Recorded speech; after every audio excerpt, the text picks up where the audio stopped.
আয়ুষ কবুল বলো। না, আমি এই বিয়ে করতে চাই না।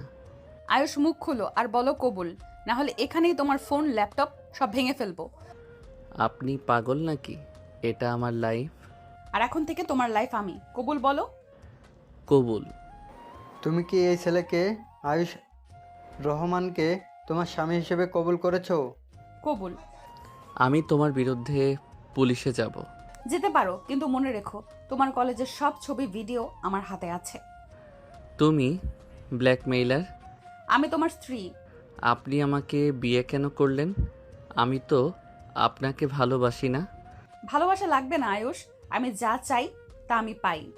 মানে আমি আপনার কোনো প্রজেক্ট নাকি? ইচ্ছে হলেই তুলে নিয়ে বিয়ে করবেন? তুমি আমার কলেজের জুনিয়র ছিলে, তখন থেকে ঠিক করেছিলাম তোমাকে বিয়ে করব। কিন্তু আমি তো রাজি ছিলাম না। রাজি করানোর দায়িত্ব আমার, তোমার না। আপনি নিজের ইগো মেটাতে আমার জীবন নষ্ট করলেন। জীবন নষ্ট না, জীবন সাজালাম। সময় হলে বুঝবে। বুঝতে হলে আগে আমার মাথা ঠান্ডা হওয়া দরকার। চেষ্টা করো, কিন্তু মনে রেখো এখন থেকে তুমি আমার। কাজের হাত থেকে কাগজ নেওয়ার পর থেকেই আয়ুষ চুপচাপ বসে আছে এক কোণে, চোখে শুধু রাগ আর অভিমান। অনুষ্কা ধীর পায়ে এগিয়ে এসে ঘোমটা নামিয়ে মুখটা খুলে দেয়। আশা করি এখন আমার কথা শুনবেন, অনুষ্কা আপু। আপু না, এখন থেকে স্ত্রী বলবে। আমি যা বলছি তা শুনুন। আপনি কখনো আমার আশেপাশে আসবেন না, বলে দিলাম। কি সাহস? হ্যাঁ, সাহস আছে, কারণ আমি আপনাকে চাই না। অনুষ্কা ধীরে ধীরে উঠে এসে আয়ুষের কাছে দাঁড়ায়, চোখে কেমন এক চ্যালেঞ্জিং ঝিলিক। হঠাৎ আয়ুষ কিছু বুঝে ওঠার আগেই সে আয়ুষের শার্টের কলার চেপে ঠোঁটে কিস করে বসে। এটা কি? আমি তোমার সাথেই থাকবো সব সময়, যেখানে যাবে, যত দূরে যাবে আমি থাকবো তোমার পাশে। আপনি আমার জীবন জোর করে দখল করেছেন। না, আমি শুধু যা আমার সেটাকে নিজের করে নিয়েছি। আমি আপনার না। সময় ঠিক করে দিবে আয়ুষ, কিন্তু মনে রেখো আমার হাত থেকে কেউ তোমাকে ছিনিয়ে নিতে পারবে না। অনুষ্কার চোখে তখন এক অদ্ভুত দৃঢ়তা, আর আয়ুষের মনে জমে ওঠে হাজারো প্রশ্ন আর একরাশ ক্ষোভ। ঘরের ভেতর যেন এক ঠান্ডা যুদ্ধে শুরু হয়ে যায়, যেখানে ভালোবাসা, রাগ আর জেদ মিলেমিশে নতুন এক গল্প বুনতে থাকে। সেদিন রাতে সেই টানটান পরিস্থিতির পর আয়ুষ আর অনুষ্কার জীবনের পাতা উল্টে গেল একেবারেই। আসলে দুজনের পরিচয় নতুন নয়, একই পাড়ায়, একেবারে পাশাপাশি দুই বাড়ি, শুধু মাঝখানে একটা লোহার গেট আর ছোট্ট রাস্তা। শৈশব থেকেই একে অপরকে দেখছে, কিন্তু খুব বেশি কথা হয়নি, কারণ অনুষ্কা সবসময় একরকম গম্ভীর, আত্মবিশ্বাসী আর কৃতিত্ব পরায়ণ মেয়ে। আয়ুষ তখনও স্কুলে আর অনুষ্কা পড়েছে কলেজে। সময় গড়াতে গড়াতে অনুষ্কা ভর্তি হয়ে শহরের নামকরা এক বিশ্ববিদ্যালয়ে। 2 বছর পর আয়ুষও একই বিশ্ববিদ্যালয়ে ভর্তি হয়, কিন্তু জুনিয়র হয়ে। সেখানে আসল খেলা শুরু। জুনিয়র হিসাবে আয়ুষ সবসময় সিনিয়রদের সম্মান করত, কিন্তু অনুষ্কা যেন অন্যভাবে তার দিকে তাকাতো। কখনো ক্যান্টিনে হঠাৎ বসে পড়া, কখনো লাইব্রেরিতে বই নিতে গিয়ে ইচ্ছাকৃত সামনে দাঁড়িয়ে যাওয়া, সবই অনুষ্কার অভ্যাসে পরিণত হয়। আয়ুষ ভেবেছিল সিনিয়রদের স্বভাবসুলভ মজা, কিন্তু অনুষ্কার চোখে লুকিয়েছিল অন্য কিছু, যেটা আয়ুষ বুঝতে পারেনি যতক্ষণ না একদিন হঠাৎ করেই তাকে জোর করে তুলে নিয়ে বিয়ে করে ফেলে। রাত তখন গভীর, বাইরে হালকা বাতাসে জানালার পর্দা দুলছে। অনুষ্কা খাটে বসে চুল খুলে আয়নার সামনে চিরুনি চালাচ্ছে, চোখে ঠোঁটে হালকা লালচে আভা। আয়ুষ এক কোণে বসে ফোনে স্ক্রল করছে, কিন্তু মনের ভিতর বিরক্তি আর রাগ যেন উত্থাল পাত্থাল করছে। অনুষ্কা আয়নায় তাকিয়ে হেসে বলল, বিয়ে যখন হয়ে গেছে এখন আদর করো। কোনো দিনও না। কি বললে? আপনি জোর করে আমাকে বিয়ে করেছেন, আমার অনুভূতির কোনো দাম দেননি, এখন আদর আশা করবেন না। অনুভূতি সময়ের সাথে তৈরি হয়, আমি সেটা করাবো। আমি আপনাকে ভালোবাসি না আর কখনো ভালোবাসবো না। চ্যালেঞ্জ রইল আয়ুষ, একদিন তুমি নিজেই আমার কাছে এসে আদর চাইবে। আয়ুষ মুখ ফিরিয়ে নিলেও বুঝতে পারল এই মেয়ের জেদের সঙ্গে লড়াই সহজ হবে না। ঘরের ভেতরে তখনও অনুষ্কার সুগন্ধি ছড়িয়ে আছে, আর আয়ুষের মনে রাগের সাথে সাথে এক অদ্ভুত অস্থিরতা জন্ম নিচ্ছে। ফ্ল্যাশব্যাক 2 বছর আগে, রোদ ঝলমলে দুপুর, বিশ্ববিদ্যালয়ের ক্যান্টিনে চরম ভিড়। জুনিয়র আয়ুষ হাতে ট্রে নিয়ে একপাশে বসতে যাচ্ছিল, হঠাৎ কারোর সঙ্গে ধাক্কা লাগলো। ঠান্ডা কণ্ঠ ভেসে এলো। চোখে দেখে হাঁটতে পারেন না? চোখ তুলে দেখলো অনুষ্কা আহমেদ, তার সিনিয়র, পুরো ক্যাম্পাসে পরিচিত কড়া স্বভাবের জন্য। আয়ুষ ভদ্রভাবে বলল, সরি আপু, খেয়াল হয়নি। আপু না, অনুষ্কা বলবেন। আপনি তো সিনিয়র, আপু বলাটাই স্বাভাবিক। সিনিয়র মানে দূরত্ব, আমি দূরত্বে বিশ্বাস করি না। আপনি চাইলে বন্ধুত্ব করতে পারেন, কিন্তু এরকম আদেশের সুরে না। তুমি আমার সঙ্গে তর্ক করছো জুনিয়র হয়ে? জুনিয়র মানে কি নিজের আত্মসম্মান হারাতে হবে? অনুষ্কার চোখে কেমন এক খুশি মেশানো বিস্ময়। সাহস আছে, ভালো লাগছে, কিন্তু মনে রেখো আমি যা চাই তা নিয়েই ছাড়ি। আয়ুষ তখনও বুঝতে পারেনি এই এক কথাই একদিন তার জীবনের সবচেয়ে বড় ঝড় ডেকে আনবে। বর্তমান দুপুরের পরের সময় আয়ুষের মা রান্নাঘরে, বাবা বসার ঘরে খবরের কাগজ পড়ছেন। হঠাৎ গেট খুলে একদম ভেতরে ঢুকে এলো অনুষ্কা, পরিপাটি শাড়ি, চোখে আত্মবিশ্বাসের ঝিলিক। অনুষ্কা সরাসরি সোফায় বসে বলল, আন্টি আমরা বিয়ে করছি। কি, তোমরা বিয়ে করছো? তুমি তো ওর সিনিয়র না? বয়স একটু সিনিয়র, তাতে সমস্যা কোথায়? তখনই ভেতর থেকে আয়ুষ তাড়াহুড়ো করে বেরিয়ে এলো। মা, আপনি কিছু শুনবেন না, এই মেয়ে আমাকে জোর করে বিয়ে করছে। কি বলছিস তুই? হ্যাঁ মা, আমি না করেছি, কিন্তু উনি পাত্তাই দিচ্ছেন না। আমি তো যা চাই তা পাই আন্টি, আর আয়ুষ আমার চাই। এটা কোনো প্রেম না, এটা জোর জবরদস্তি। এরকম সিনিয়র জুনিয়র বিয়ে তো জীবনে শুনিনি। শুনলেন, এখন দেখতেও পাবেন। বসার ঘরে এক অদ্ভুত নীরবতা নেমে এলো। কেউই বুঝে উঠতে পারছিল না এই মেয়ের আত্মবিশ্বাসকে কিভাবে থামানো যায়। অনুষ্কার কথা শোনার পর আয়ুষের মা বাবা অবাক হয়ে একে অপরের দিকে তাকাচ্ছিলেন। হঠাৎ পাশের বাড়ি থেকে তড়িঘড়ি ঢুকে এলো অনুষ্কার বাবা মা। অনুষ্কার মা রাগে কাপা কণ্ঠে, অনুষ্কা, তুই এখানে কি করছিস? তুই কি পাগল হয়ে গেছিস নাকি? জুনিয়র ছেলেকে জোর করে বিয়ে করবি? হ্যাঁ করব, কেন, এমন কাজের কারণ কি? ভালোবাসি তাই। ভালোবাসা? আমি তো আপনাকে ভালোবাসি না, আর এটা প্রেম নয়, এটা আপনার জেদ।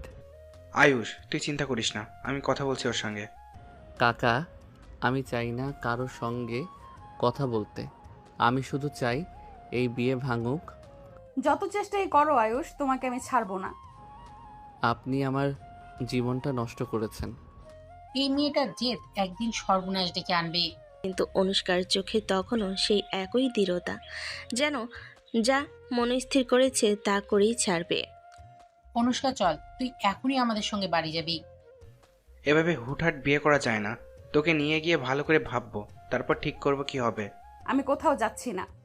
কি, তুই নিজের বাবা মায়ের কথা শুনবি না?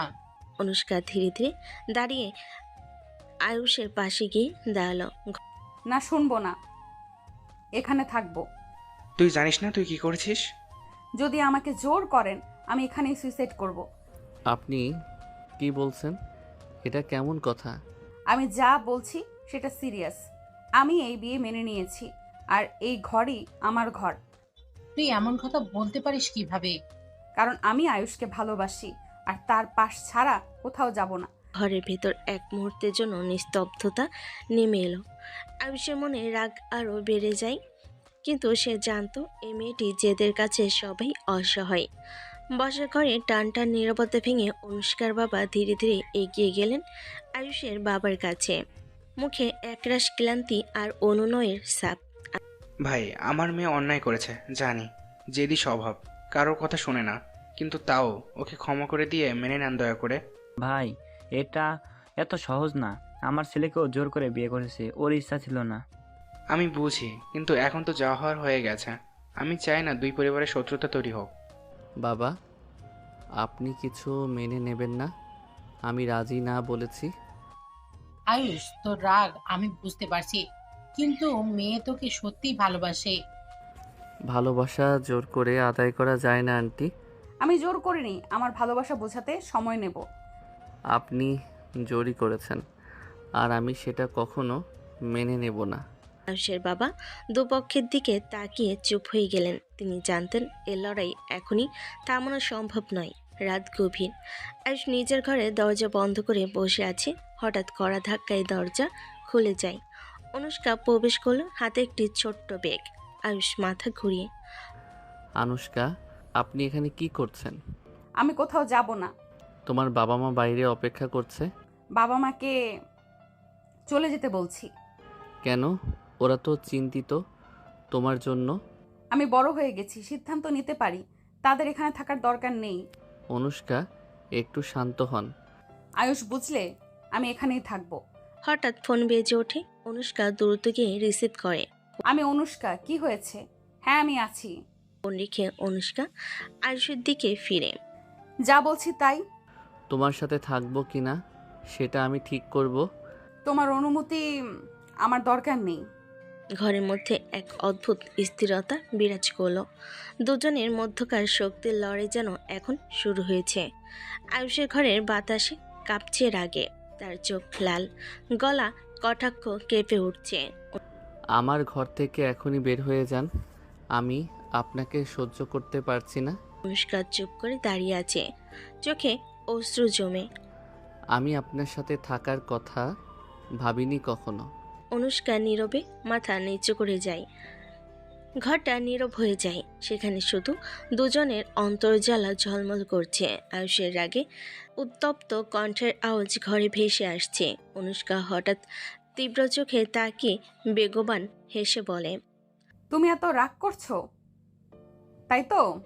বিনা কোনো শব্দে অনুষ্কা হঠাৎ আয়ুষের ঠোঁট কামড়ে ধরে। আয়ুষ চমকে ওঠে, চোখ খুলে, কিন্তু রাগ আর উত্তেজনার মাঝে যেন কিছু মিশে যায়। অনুষ্কা একটু ধীরে ধীরে এগিয়ে এসে আয়ুষের হাত ধরে তার শার্টের উপরের বোতাম খুলতে শুরু করে। আয়ুষ প্রথমে ঠেকা দেয়, কিন্তু অনুষ্কার গভীর চোখে তাকিয়ে কিছুটা হালকা হয়ে যায়। এখন থেকে শুধু রাগ নয়, আদরও শিখবে তুমি। আয়ুষ চোখ বন্ধ করে, আর ঘরটা ভরে যায় তাদের মিশ্রিত আবেগে আর রোমাঞ্চে। ঘরটা গভীর নিস্তব্ধতায় ঢাকা। বাতাসে মিশে আছে অনুষ্কার শাড়ি মিষ্টি গন্ধ। অনুষ্কা ধীরে ধীরে আয়ুষের শার্ট খুলে ফেলে। শার্ট খুলে গিয়ে তার ঠোঁট স্পর্শ করলো আয়ুষের বুকে। আয়ুষ হঠাৎ তার হাত বাড়িয়ে অনুষ্কার কাঁধ থামিয়ে দিল। থামো, এটা ঠিক নয়। কেন? আয়ুষ হাত সরিয়ে নিয়ে দাঁড়িয়ে পড়ল, রাগ আর লজ্জার মিশ্রণে। আমি বিয়ে মানি না। আমি এখনো এসবের জন্য তৈরি নই। অনুষ্কা কিছু বলতে গেল, কিন্তু আয়ুষ কড়া স্বরে বলল, আমার উপর চাপ দিও না। ঘরটা আবার নীরব হয়ে গেল। সেখানে শুধু দুটি হৃদয়ের ব্যথা আর অনির্বাচনীয় টানাপোড়েন বাজছিল। বেলকনি ঢালু রেলিং ধরে দাঁড়িয়ে আকাশের দিকে তাকিয়ে আয়ুষ ভেবেছিল, মেয়েদের ছোঁয়া কেন এত নেশার সৃষ্টি করে? এই নেশা যেন কন্ট্রোল করা ক্রমশ কঠিন হয়ে পড়ছে। তার হাত একটু কাঁপছিল, যা অদ্ভুতভাবে তেজে ভরে উঠছিল। আমি তো ভাবতাম আমি এই ব্যাপারে কতটা দূরে থাকতে পারবো, কিন্তু আজ বুঝতে পারছি এই অনুভূতিটা নিয়ন্ত্রণ করা সহজ নয়। একসময় নিজের প্রতি অদ্ভুত রাগ হচ্ছিল। আমি কি করে এতটাই দুর্বল? মনে মনে সে নিজেকে প্রশ্ন করছিল। বাতাস কিছুটা ঠান্ডা ছিল, কিন্তু তার মনের তাপ আরও বাড়ছিল। কিন্তু তার মন এক টানাপোড়েনের মধ্যে আটকা পড়েছিল, ভালোবাসার স্বীকৃতি না দেওয়া আর অস্বীকারের মাঝামাঝি। সকাল ছুটে এসেছে। অফিসের বিল্ডিংয়ের সামনে গাড়ি পার্ক করলো আয়ুষ। তার মুখে স্বাভাবিকের চেয়ে একটু বেশি ভাবনার ছাপ। অফিসে ঢুকে বসার ঘরে নিজের ডেস্কে গিয়ে বসলো। ল্যাপটপ খুললো, কিন্তু মন খালি না। বারবার মনে হচ্ছিল অনুষ্কার সেই হট অবরুদ্ধ চোখ আর ঠোঁট কামড়ানোর মুহূর্তগুলো। তার মনে বারবার প্রশ্ন ঘুরপাক খাচ্ছিল, আমি কি সত্যি তাকে এড়িয়ে থাকতে পারবো, বা কি চাই আমি আসলে? সহকর্মীরা হেসে কথাও বলল, কিন্তু আয়ুষের মন অন্য কোথাও।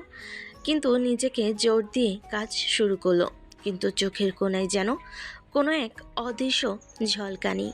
রাতের অন্ধকার ঘিরে ধরে শহরটাকে। ঘরের দরজা ধীর পায়ে খুলে আয়ুষ ঢুকে পড়ল, কিন্তু অনুষ্কা শুয়ে আছে গভীর ঘুমে। তার গায়ে লাইট শাড়ি নেই, শুধু সাদা পায়জামা আর হালকা টপ। পেট বেরিয়ে আছে। আয়ুষ নিঃশ্বাস থামিয়ে চুপচাপ এগিয়ে গেল। তার চোখ পড়ে অনুষ্কার বুকের দিকে, যেখানে শাড়ির ওজনের মিষ্টি স্পর্শ আর নেই। হঠাৎ মনে হলো বুকে এক অদ্ভুত কাঁপন, নেশার মতো এক অনুভূতি ভেতরে ঘুরছে, বলা যায় না এই নেশা কি। কি জানি না, কি বুঝি না, শুধু মনে হলো এই মুহূর্তে অনুষ্কার কাছে নিজেকে সম্পূর্ণ হারিয়ে ফেলতে ইচ্ছে করছে। আয়ুষ হাত বাড়িয়ে ধীরে ধীরে তার কানের কাছে কণ্ঠ নিয়ে ফিসফিস করলো, তোমাকে ছুঁয়ে যেতে চাই, তোমার কাছে থাকতে চাই। অনুষ্কা নিঃশ্বাস নিয়ে একটু নড়ল, তার চোখ লাজুকভাবে খোলা হলো। অনুষ্কা চোখ খুলতেই আয়ুষ দ্রুত সরে গেল। সরছো কেন? আদর করো আমাকে। কোনো দিনও না। অনুষ্কার চোখে অদ্ভুত চ্যালেঞ্জের ঝিলিক, হাসি মিশিয়ে বলল, তুমি যতই না করো, আমি তো আমার মতো করেই করব। দেখো, রাগ, আদর আর ভালোবাসার আদর আলাদা। তো আমি তো শুধু আদরের জন্যই বলেছি। ঘরের মধ্যে একটা মৃদু চাপা হাসি আর বাতাসে ভাসছে তাদের অদ্ভুত টানাপোড়েনের সুর। অনুষ্কার চোখে শখের ঝিলিক। ধীরে ধীরে সে আয়ুষের গলার কাছে এসে কণ্ঠস্বর কমিয়ে পড়ল। আসো জান, আদর করে তোমাকে। হাত বাড়িয়ে আয়ুষের গলা ধরে ঠোঁটে চুমু দিতে শুরু করলো। আয়ুষ অবাক হয়ে সরে গেল, মুখে রাগ আর লজ্জার মিশ্রণ। বন্ধ করো, আমি এসব পছন্দ করি না। সরে গেলে কেন? এটা না করলে আমি তো যেতে পারবো না। আয়ুষ ঘাড় জটকিয়ে পিছিয়ে গেল আর বলল, আমার জায়গায় একটু শালীন হও। আচ্ছা, তোমার জন্য তো সবই করব। ঘরের মধ্যে যেন এক নরম টানা পড়েন, রাগার ভালোবাসার মেলবন্ধন। সকালবেলা ঘরের জানালা দিয়ে হালকা সূর্যের আলো ঢুকছে। অনুষ্কা গোসল শেষ করে শাওয়ার রুম থেকে বেরিয়ে আসে। দৈহিক আকৃতি ফুটিয়ে তোলা নরম পেটিকোট আর স্লিম ফিট ব্লাউজ পরে কাছে আসতে আসতে চোখ মেললেই দেখলো আয়ুষ যা দেখে তার মুখ থেকে অবাক হয়ে তাকিয়ে আছে। অনুষ্কার চোখে দুষ্টামি ফুটে উঠল। সে ধীরে ধীরে চলে গিয়ে আয়ুষের পাশে দাঁড়িয়ে পড়ল। চোখ রক্ষা করো না, আজ তো আমার দিন। এই মেয়ে প্রতিদিনই যেন নতুন চ্যালেঞ্জ নিয়ে আসে। ঘরের মধ্যে হালকা হাসির শব্দ ভেসে এলো, আর নতুন দিনে শুরু হলো এক অদ্ভুত উত্তেজনায়। অনুষ্কার চোখ মেলে আয়ুষের দিকে তাকিয়ে বলল, আমাকে দেখে কেমন ফিলিংস হচ্ছে জান? আয়ুষ ঠোঁট কুটো দিয়ে সোজাসুজি চোখে চোখ রাখলো, দুর্বলতা দেখালো না। বেহায়া, এমন কথা বললে কিভাবে? আরে না, তোমার মতো বোকাদের জন্য তো বেহায়াই। আয়ুষ ধীরে ধীরে এগিয়ে এসে অনুষ্কার হাতে হাত বুলিয়ে ধরে চোখে মজা নিয়ে, তোমাকে কথা শুনতে বেশ লাগে বেহায়া, আজ থেকে বেশি বেশি বলবো। অনুষ্কার গাল লাল হয়ে গেল, হালকা হাসি মুখে, আর বলল, দেখবি এখন থেকে তোমাকে সারা দিন বেহায়া বানিয়ে রাখবো আমি। ঘরের মধ্যে সেই মিষ্টি টানা পড়েন, রাগ আর ভালোবাসার মিশেল। ঘরের বাতাস যেন জমে উঠল নতুন এক আবেগে। অনুষ্কা ধীরে ধীরে আয়ুষের মুখের খুব কাছে এসে ঠোঁট মিশিয়ে কিস করতে শুরু করলো। আয়ুষ প্রথমে কিছুটা বিরক্ত হলো, তার হাত নিচে থেকে অনুষ্কার কোমর ধরে টানে। আয়ুষ শরীরের তাপে হাত বুলাতে বুলাতে ফিসফিস করলো, তুমি জানো তুমি আমাকে এভাবে পাগল বানিয়ে দিচ্ছ। পাগল হলে? ঠিক তাই, আর তোমার কাছে নিজেকে সামলানো কঠিন হয়ে যাচ্ছে। আয়ুষের হাত দিতে অনুষ্কার কোমর থেকে ঘাড় পর্যন্ত বোলাতে লাগলো। দুজনের নিঃশ্বাস মিলেমিশে ঘরটার এক অন্যরকম গন্ধ ছড়িয়ে দিল। আয়ুষ ধীরে ধীরে অনুষ্কার গলার সাথে ঠোঁট মিশিয়ে নরম চুমু দিতে শুরু করলো। তার হাত বয়ে গেল অনুষ্কার কোমর ধরে নিচে বুকে স্পর্শ করলো। অনুষ্কার নিঃশ্বাস থেমে গেল, চোখ বন্ধ করে শরীরটি তার দিকে আকৃষ্ট হলো। আয়ুষ নিচে নামিয়ে ধীরে ধীরে অনুষ্কার পেটে চুমু দিল। অনুষ্কার চোখ বুজে রেখে কণ্ঠে ফিসফিস করে বলল, আরো কাছে আসো।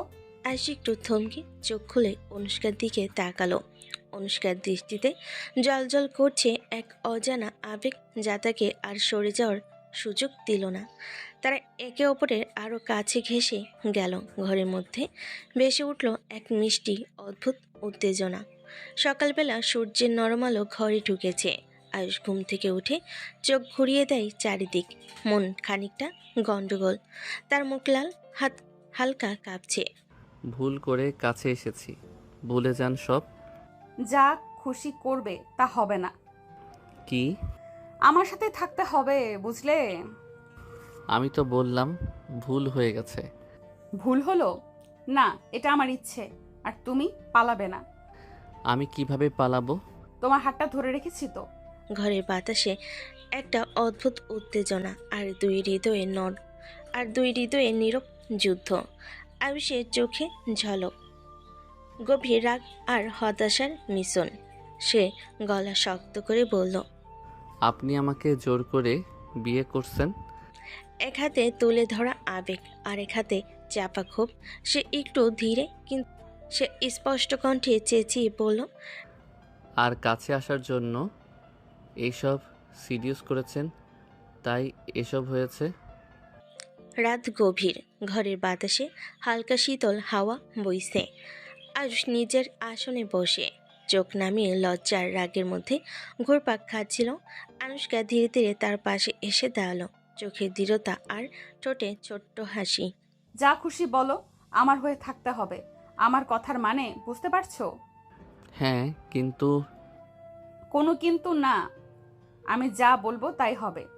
আয়ুষ চুপ, মুখ থেকে কোনো শব্দ বের হলো না। তার চোখে এক অদ্ভুত অস্থিরতা, লজ্জার উত্তেজনার মিশ্রণ। অনুষ্কার চোখে এখন আর কোনো ভীতি নেই, শুধু এক অটল মনোভাব। সে জানে এই মুহূর্তে আয়ুষ যতই প্রতিবাদ করুক না কেন, শেষ পর্যন্ত সে তার হয়েই থাকবে। ঘরের নিস্তব্ধতা তাদের দুজনের আবেগের সঙ্গে মিলেমিশে এক অদ্ভুত টানাপোড়েন তৈরি করলো। আয়ুষের বুক কাঁপছে, কিন্তু সে জানে এই বেদনা, এই রাগ আর এই উত্তেজনা একদিন তাকে অনুষ্কার দিকে আরও টেনে আনবে। আয়ুষ অফিসের কক্ষে দরজা খুলে ঢুকলো, চোখে এখনও লজ্জার ক্লান্তির ছাপ। ডেস্কে বসে ফাইল দেখতে দেখতে মনে হচ্ছিল আজ মন একেবারে নেই। কলিগ এগিয়ে এসে চোখে মৃদু কৌতূহল নিয়ে বলল, মুখটা শুকনো কেন আয়ুষ? কি হয়েছে? কিছু না, শুধু একটু ক্লান্তি। কলিগ চোখ বেঁধে তাকালো, বুঝতে পারছে কিছু লুকানো টেনশন আছে। সত্যি বলো, তুমি তো জানো আমি সব বুঝতে পারি। আয়ুষ কাঁধ একটু উঁচু করে কিন্তু স্পষ্ট কিছু না বলে শুধু মৃদু মাথা নাড়ালো। আচ্ছা, আজকে মন খারাপ থাকলে কাজের চাপ কমিয়ে নিও, আমি দেখি সব ঠিকঠাক আছে কি না। আয়ুষ ধীরে ধীরে ফাইলের দিকে তাকালো, কিন্তু মনে মনে ভাবছিল, অনুষ্কার সঙ্গে আজ রাতের ঘটনা আবার মনে পড়ছে, তবে এতই নেশা কন্ট্রোল করা কঠিন। আয়ুষ ফাইল সাজাচ্ছিল, চোখ খেয়াল রাখছিল না। হঠাৎ কলিগ এগিয়ে এসে তার কাঁধের দিকে তাকালো। আচ্ছা, এই ঘাড়ে কামড়ের দাগটা কি? বিয়ে করেছো নাকি? আয়ুষ রেগে গেল, কিন্তু লজ্জা আরও বেশি। চোখ নামিয়ে মাথা হেলান, গলা কম্পয়মান হয়ে উঠল। আরে কিছু না, ভুল বুঝছেন। ভুল বোঝা না, কিন্তু এই দাগ কেমন? সরাসরি দেখছি। তেমন কিছু না। ঠিক আছে, তবে মনে রেখো অফিসে এসে এসব ঢেকে রেখো। আয়ুষ চুপ করে নিজের ডেস্কের দিকে তাকালো, মনে মনে ভাবলো, কতই না লজ্জা। অনুষ্কার সঙ্গে এমন মুহূর্তগুলো ভাবতেই কেমন যেন নেশা লাগছে। দিনের আলো নরম বাড়ির লিভিং রুমে অনুষ্কা ধীরে ধীরে বসলো। আয়ুষের মা পাশের ছোপায়, চোখে একটু উদ্বেগের ছাপ। চাচি আমাকে মেনে নিতে পারছেন না কেন? আমি কি এত খারাপ? আয়ুষ তো মানে না।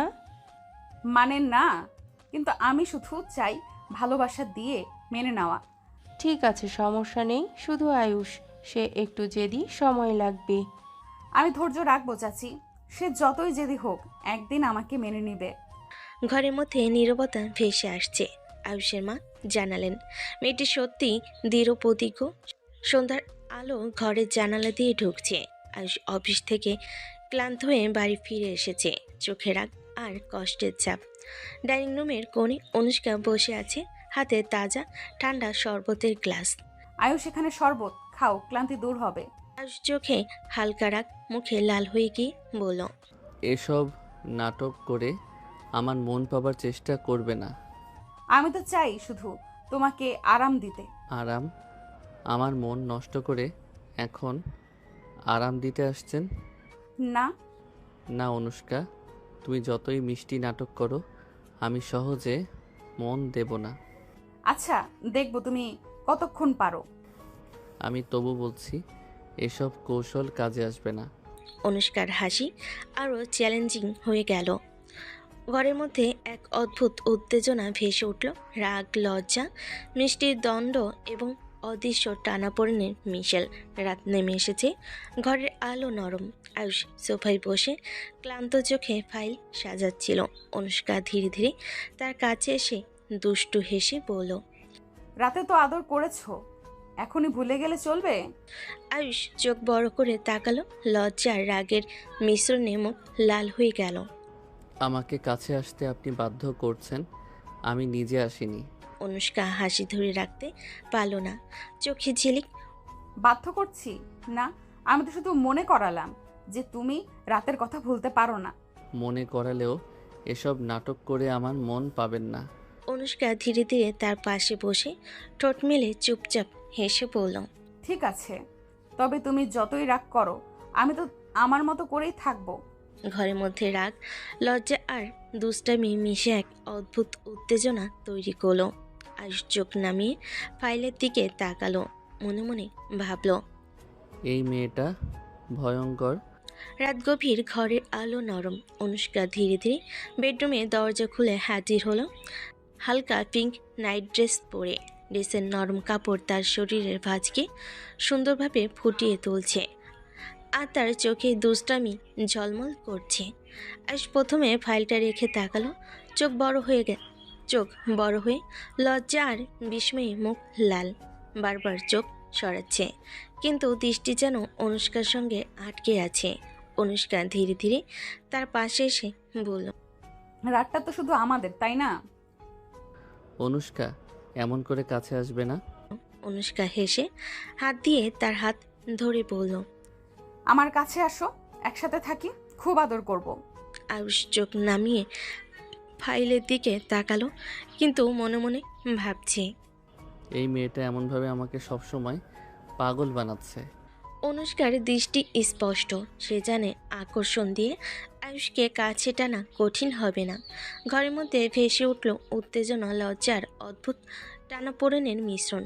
রাত গভীর, ঘরে আলো নরম। আয়ুষ চোপায় বসে ফাইলের দিকে তাকিয়ে তাকলো, মন পুরোপুরি নেই। অনুষ্কা ধীরে ধীরে এগিয়ে এসে তার চোখে মৃদু আবেগ আর ঠোঁটে হালকা হাসি নেই। ভালো না বাসো, কিন্তু আদর তো করতেই পারো। এই কথা বলার সঙ্গে সঙ্গে সে ধীরে ধীরে তার ঠোঁট আয়ুষের ঠোঁটে মিশিয়ে কিস করতে শুরু করলো। আয়ুষ প্রথমে অজানা রকম অস্থির, চোখ বন্ধ করে হাত সামলাতে চেষ্টা করো, কিন্তু অনুষ্কার স্পর্শ তাকে পুরোপুরি আবদ্ধ করে ফেল। নিজেকে সামলানো যাচ্ছে না। অনুষ্কা ধীরে ধীরে তার কাঁধে হাত বুলিয়ে গলা আর পেছনের দিকে হাত রাখলো।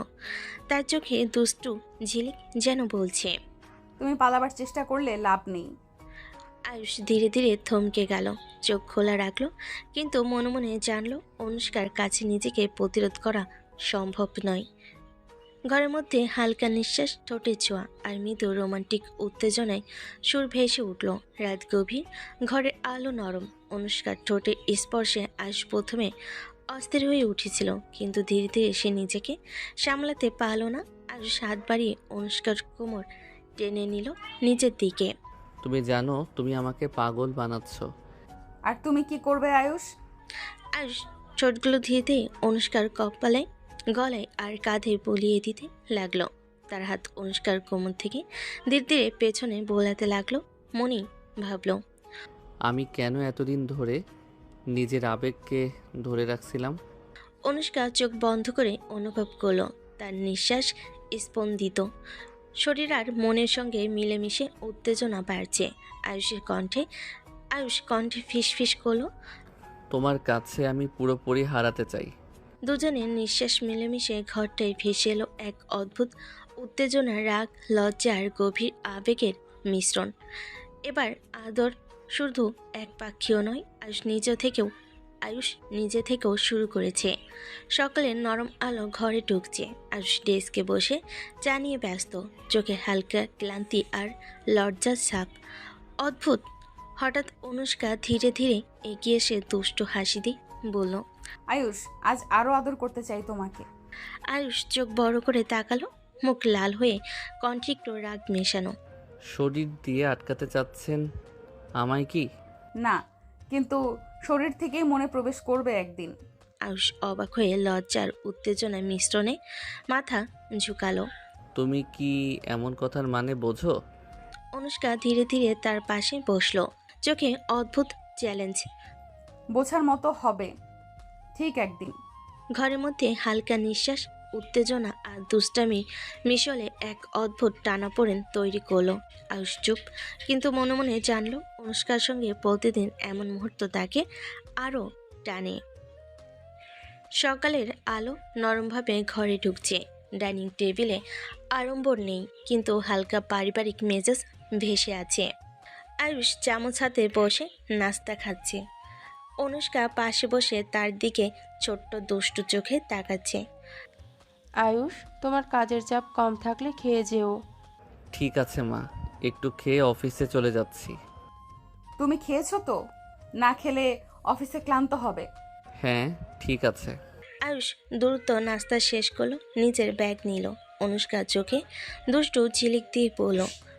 আজকে অফিসে বসে আমার কথা মনে করবে বারবার, না হলে কিন্তু বিরক্ত করব।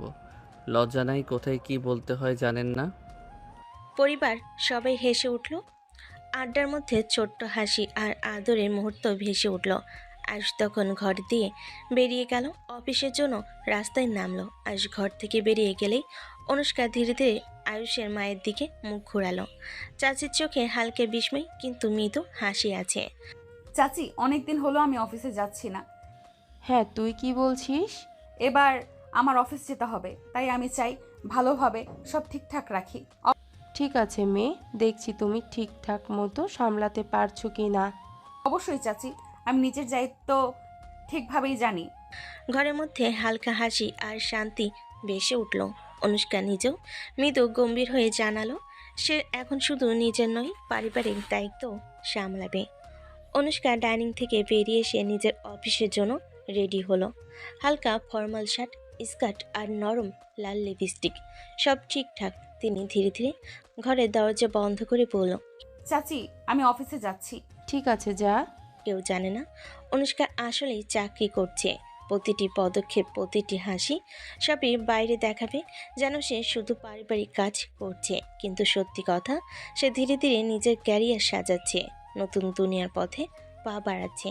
রাস্তা দিয়ে অফিসের দিকে এগোতে থাকলো অনুষ্কা, চোখে দৃঢ়তা, মনে একটা ছোট্ট দুষ্ট ঝিলিক। অফিসে ঢুকতেই কোলাহল আর কিবোর্ডের শব্দ চারিদিকে ভেসে আসছে।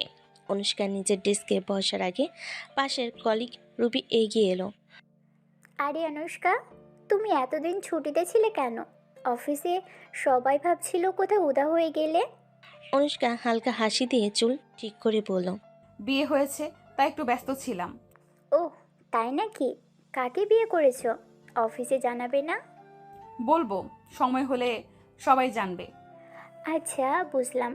তবে তোমার মুখে সেই নতুন নববধূর ঝিলিক আছে। অনুষ্কা মৃদু হাসি দিয়ে নিজের চেয়ারে বসে ল্যাপটপ খুলল। আয়ুষ যদি এখন জানতো আমি অফিসে বসে ওর কথা ভাবছি, তাহলে রাগে আগুন হয়ে যেত। সন্ধ্যার হালকা আলোয় শহরের রাস্তাগুলো ব্যস্ত, গাড়ির হর্ন, মানুষের হাঁটার শব্দ, সব মিলিয়ে এক ধরনের কোলাহল। অনুষ্কা তার অফিস ব্যাগ কাঁধে নিয়ে বাড়ি ফেরার পথে হঠাৎই এক রেস্টুরেন্টের সামনে চোখ আটকে গেল। কাচের ভেতর দিয়ে দেখল আয়ুষ হালকা হাসি মুখে সামনে টেবিলে বসা এক অচেনা মেয়ের সাথে কথা বলছে। মেয়েটির হাতে ফাইল, কিন্তু অনুষ্কার চোখে ফাইলের চেয়ে চোখ বড় হয়ে উঠল সেই হাসি। এই হাসি তো আমার জন্য দেয় না কখনো। আর এই মেয়ে কে? এক মুহূর্ত দেরি না করে রেস্টুরেন্টের দরজা ঠেলে ঢুকে গেল অনুষ্কা। পাশের টেবিলগুলোতে থাকা মানুষ থেমে তাকালো, কারণ অনুষ্কার চোখে আগুন আর মুখে তীব্র রাগ। আয়ুষ, এটা কে? আর তুমি এখানে ওর সাথে কি করছো? মেয়েটি হতভম্ব, কেবল ফাইলটা শক্ত করে ধরল। অনুষ্কা মেয়েটির দিকে তাকিয়ে বলে, তুমি জানো তো যার সাথে বসে আছো সে আমার স্বামী? নিজের লজ্জা নেই? আমি আমি শুধু চুপ, বেশি কথা বলো না। তোমার জায়গা অন্য কোথাও, আমার স্বামীর সাথে নয়। এতক্ষণ নীরবে বসে থাকা আয়ুষ অবশেষে চেয়ার থেকে উঠে দাঁড়ালো, চোখে রাগ স্পষ্ট। অনুষ্কা, তুমি কি পাগল হয়ে গেছো? উনি আমার ক্লায়েন্ট। আমি অফিসের প্রজেক্ট নিয়ে কথা বলছি। অনুষ্কা এক মুহূর্ত থমকালো, কিন্তু রাগের উত্তাপ তখনও কমেনি। ক্লায়েন্ট হোক বা অন্য যে কেউ, আমার স্বামীর সাথে এইভাবে বসা আমি মেনে নিব না। তোমার এই সন্দেহ আর নাটক একদিন আমার মান সম্মান শেষ করে দিবে। মেয়েটি চুপচাপ দাঁড়িয়ে ফাইল হাতে নিয়ে চলে গেল। রেস্টুরেন্টের ভিতরে এক ধরনের অস্বস্তিকর নীরবতা নেমে এলো। আয়ুষ আর অনুষ্কা দুজনেই দাঁড়িয়ে, চোখে রাগ আর ভুল বোঝাবুঝি ঝড়। রাতের শহর যেন দিনের কোলাহল ভুলে শান্ত হয়ে গেছে, কিন্তু আয়ুষ আর অনুষ্কার বাড়ির ভেতরে সেই শান্তি নেই। সেখানে জমে আছে রাগ, অভিমান আর অব্যক্ত কষ্ট। অনুষ্কা ধীরে বেডরুমে ঢুকলো। আয়ুষ জানালার পাশে দাঁড়িয়ে বাইরে তাকিয়ে আছে, চোখে বিরক্তি। আয়ুষ, আমি সরি। আজ রেস্টুরেন্টে যা করেছি আমি ভুল করেছি। তার গলায় অনুশোচনা স্পষ্ট, কিন্তু মুখে এখনো একটুখানি দুষ্টামি লেগে আছে। সে জানে যতই রাগ হোক আয়ুষ তাকে এড়িয়ে যেতে পারবে না। আয়ুষ ধীরে ঘুরে দাঁড়ালো, চোখে প্রচণ্ড রাগ। সরি বললেই সব শেষ হয়ে যায় নাকি? আপনি কি জানেন আজ আপনার সেই আচরণের জন্য আমার পেশাগত ইমেজ নষ্ট হতে পারত? আমি স্পষ্ট বলছি, আপনি আমার থেকে দূরে থাকবেন। দূরে থাকবো মানে? বিয়ে হয়ে গেছে, একসাথে নিচে থাকি, দূরে থাকা কি আর সম্ভব? সম্ভব, যদি আপনি আমাকে একটু স্পেস দেন। প্রতিটি মুহূর্তে নাটক করে আমার জীবন কন্ট্রোল করার চেষ্টা করবেন না। আয়ুষের কণ্ঠে কষ্ট, কিন্তু অনুষ্কার চোখে ভালোবাসার জেদ। সে ধীরে আয়ুষের কাছে এগিয়ে এসে বলল, তুমি যতই দূরে রাখতে চাও আমি ততই তোমার কাছে আসবো। রাত গভীর। শোবার ঘরে মৃদু আলোর চারপাশে এক ধরনের নীরবতা নেমে আছে। আয়ুষ এখনও রেগে আছে সন্ধ্যার ঘটনার জন্য। সে বিছানার একপাশে শুয়ে আছে, চোখ বন্ধ, যেন অনুষ্কার উপস্থিতি অনুভবই করতে পারছে না। কিন্তু অনুষ্কা, সে তো চুপ করে থাকার মানুষ নয়। ধীরে ধীরে সে উঠে আয়ুষের দিকে ঝুঁকলো, তার চুলে হাত বোলালো, তারপর এক মুহূর্ত দেরি না করে ঠোঁটে নরম চুমু দিল। তোমাকে ছাড়া ভালো লাগে না জান। কিন্তু গলায় মায়া, কিন্তু চোখে দুষ্টু ঝিলিক। সে যেন আয়ুষের রাগ গলাতে চাইছে। আয়ুষ চোখ খুলে তাকালো, মুখে বিরক্তির ছাপ। এই ন্যাকামি করে লাভ নেই অনুষ্কা। আপনার এই আদিক্ষেতা আমি পছন্দ করি না। দিনভর ড্রামা করেন আর রাতে এসে কিস করে সব ঠিক করতে চান। এটা হবে না। আদিক্ষেতা নয়, এটা ভালোবাসা। তুমি যতই রাগ দেখাও আমি তোমাকে ছেড়ে থাকতে পারি না। আর আমি চাই একটু শান্তি। সবসময় আপনার এই জেদ সহ্য করতে কষ্ট হয়। দুজনের চোখে চোখ রেখে থাকা, একদিকে রাগ, অন্যদিকে অটল ভালোবাসা। রাত আরও গভীর হলো, কিন্তু তাদের মধ্যকার টানাপোড়েন যেন কমল না, বরং আরও জটিল হয়ে উঠল।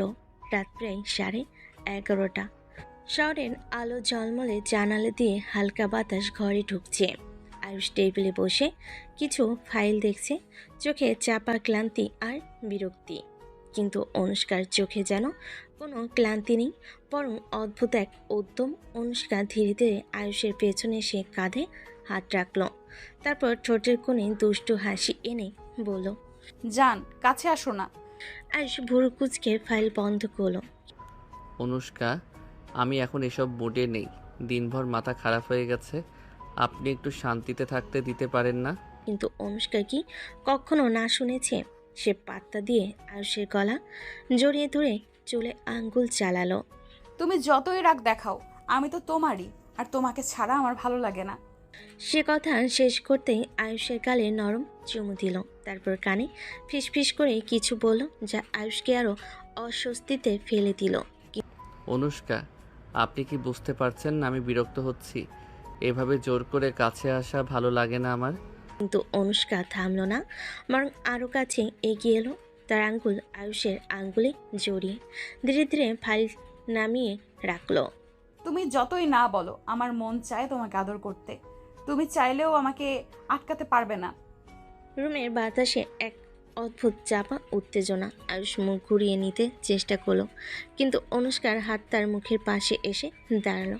একটুখানি ফাঁক, আর তারপর ঠোঁট ছুঁয়ে গেল ঠোঁটে। আয়ুষ দীর্ঘশ্বাস পেল, রাগ যেন ধীরে ধীরে কোথাও মিলিয়ে যেতে লাগলো।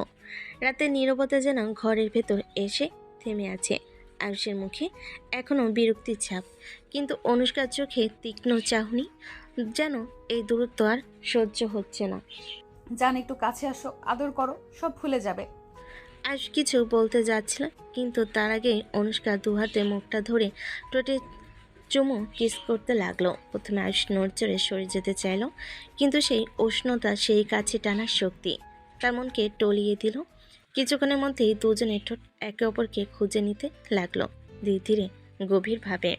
দেখলে, রাগের চেয়ে আদর অনেক ভালো লাগে। তার হাত আয়ুষের কাঁধে, আর আয়ুষের দৃষ্টি ধীরে ধীরে নরম হয়ে এলো। কথা থেমে গেল, শুধু নীরবতা আর হৃদস্পন্দনের শব্দ।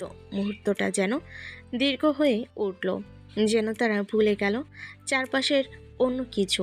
সকালবেলা আলো জানালা পেরিয়ে ঘরে ঢুকছে, পাখির ডাক, চায়ের গন্ধ, কিন্তু আজ ঘরের ভেতরে পরিবেশের এক অদ্ভুত নীরবতা। আজ বিছানার কিনারায় বসে আছি, চুল এলোমেলো, চোখে হালকা লজ্জা মেশানো অস্বস্তি। অনুষ্কা ঠিক উল্টো, চোখে দুষ্টু ঝিলিক, ঠোঁটে মুচকি হাসি। আয়ুষ টেবিলে নাস্তা করছে, চোখ নামানো, মুখে গম্ভীর ভাব। অনুষ্কা কিন্তু আজ ভোর থেকে কিছু প্ল্যান করে রেখেছে। জান, চা খাবে তো? সে ধীরে ধীরে আয়ুষের সামনে কাপ রাখলো, কিন্তু হাতের আঙ্গুলগুলো এমনভাবে ছুঁয়ে গেল যেন আয়ুষ খানিকটা চমকে তাকালো। এভাবে নাটক করে লাভ নেই, আমি অফিসে যাচ্ছি। অফিসে যাওয়ার আগে একটু হাসো তো। এত গম্ভীর মুখে বের হবে? তোমার তো হাসি খুব সুন্দর।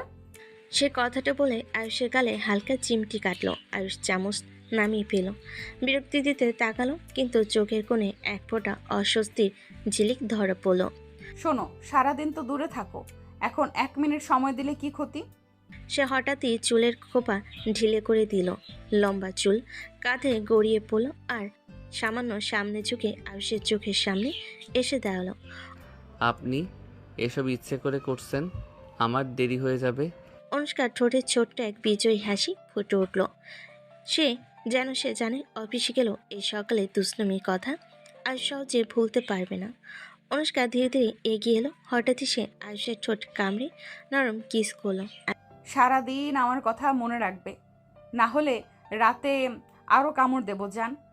লাল চোখ আয়ুষ, মুখ একটু লাল, চোখ বড়, হাত দিয়ে চেষ্টা করলো সামলাতে, কিন্তু মনে মনে জানালো এই দুষ্টু মেয়েটির ছলনায় সে সারাদিন ব্যস্ত থাকবে।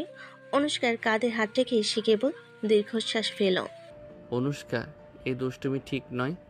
আপনি সারাদিন আমাকে ভুলে যেতে দেবেন না, তাই তো? না, ভুলতে পারবে না, আর চাইলে সারা দিনেও ভুলবে না। ঘরের নীরবতা, কিন্তু মনে মনে আগুন। অফিসের আগে এই ছোট্ট লড়াই তাদের মধ্যে টানাপোড়েন তৈরি করলো। দুপুরে হালকা আলো অফিসের কাছের জানালা দিয়ে ঢুকছে। আয়ুষ ডেস্কে বসে ফাইল দেখছে, কিন্তু চোখ বারবার ঘড়ির দিকে যাচ্ছে। মনে হচ্ছে তার মন অন্যত্র। ঠিক সেই মুহূর্তে ফোনের বাজনাটা ঘরে প্রতিধ্বনি করছে। কে আবার ফোন করছে? ফোনে দেখল অনুষ্কার নাম, মাথা কাঁপিয়ে দীর্ঘশ্বাস ছাড়ল, কিন্তু ফোন রিসিভ করলো। জান, অফিসে কি চলছে? সারাদিন কি খেয়াল রাখো না আমাকে? তুমি তো সারাদিন আমাকে ভুলে যাও, তাই না? অনুষ্কা, আমি অফিসে কাজ করছি, ফাইল দেখার সময় ফোনে ব্যস্ত থাকবো না নিশ্চয়। আর আমি চাই তোমার সারা দিন আমার কথা মনে থাকুক। ফাইলের চেয়ে বেশি তো মনে পড়তেই হবে। আয়ুষ হাত কপাল থেকে নামালো, মন ভেতরে ছোট্ট হতাশা। সে জানে যতই রাগ দেখাক, অনুষ্কা সারাদিন তার মন কাটতে যা যা করা লাগে তাই করতে পারে। বিকেলের সূর্য কাছের জানালা দিয়ে হালকা রোদে ঢুকছে।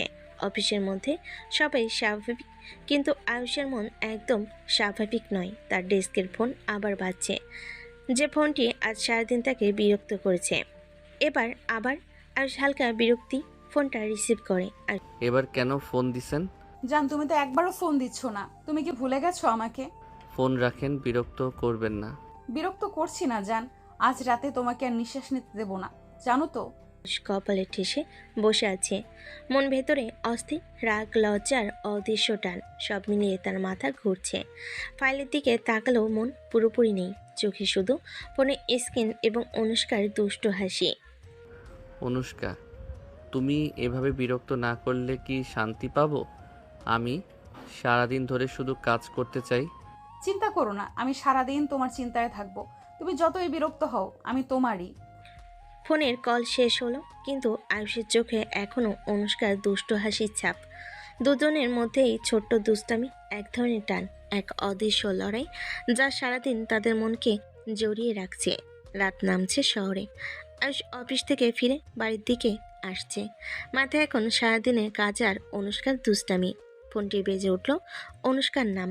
আয়ুষ হালকা দম বন্ধ করে ফোন রিসিভ করে বলে, এবার কি আবার দুষ্টুমি? রাতে তোমাকে এত আদর দেবো জান, মনে হবে সারাদিনের সব ক্লান্তি এক মুহূর্তে উড়ে যাবে। তোমার শরীরও কেঁপে উঠবে, ভেবেই মন খুশি হয়ে যাচ্ছে। আয়ুষ ফোনটি নামিয়ে রাখলো, মুখে রাগের ছাপ, কিন্তু মন ভেতরে অদ্ভুত এক উত্তেজনা। সারাদিন তার উপর যে দুষ্টামি চলছিল, এবার রাতের জন্য তার মন পুরোপুরি অনুষ্কার দিকে চলে গেছে। এই মেয়েটি সারাদিন আমাকে শুধু রাগিয়ে রাখে না, সারাদিন ধরে আমার মনও কাড়ে। রাতের ঘরে বাতাস হালকা ঠান্ডা। আয়ুষ জানে আজকের রাত্রিও অনুষ্কা তার ধৈর্য পরীক্ষা করবে, কিন্তু সে জানে এই পরীক্ষায় সে হারতেই চলেছে। রাতের ঘর আলো নরম ঝলকে ভরা, মোমবাতি জ্বালানো, ছোট ছোট ফ্লাওয়ার রসের গন্ধে ভরে ছড়িয়ে আছে। ঘরে মোমবাতি জ্বালানো, ছোট ছোট ফ্লাওয়ার্সের গন্ধ ঘরে ছড়িয়ে আছে। প্রত্যেকটি কৌণিক হালকা কোণে হালকা আলো অনুষ্কার পরিকল্পনা যেন আরও রহস্যময় করে তুলেছে। অনুষ্কার পা ধীরে ধীরে ঘরের ভেতর নামছে। জর্জেটের শাড়ি, নরম কাঁধের লাইন উজ্জ্বল আলোয় ঝিলমিল করছে। চুল কাঁধে ভেসে আছে, চোখে দুষ্টু চাহনি। ঠাস করে ঘরের দরজা খোলা হলো। আয়ুষ ঢুকলো, শ্বাস আটকে গেল, চোখ বড় হয়ে গেল, মুখে রাগের বদলে কেবল অবাক হয়ে থাকা। জান, রাতটা তোমার জন্য সাজিয়েছি, ভালো লাগবে তো? আর সামান্য এগোতে চাইল, কিন্তু গা অচেনা উত্তেজনায় স্তব্ধ। মন ভেতরে জানছে এই রাত, এই মুহূর্ত আর অনুষ্কার উপস্থিতি তাকে সহজে ছাড়বে না।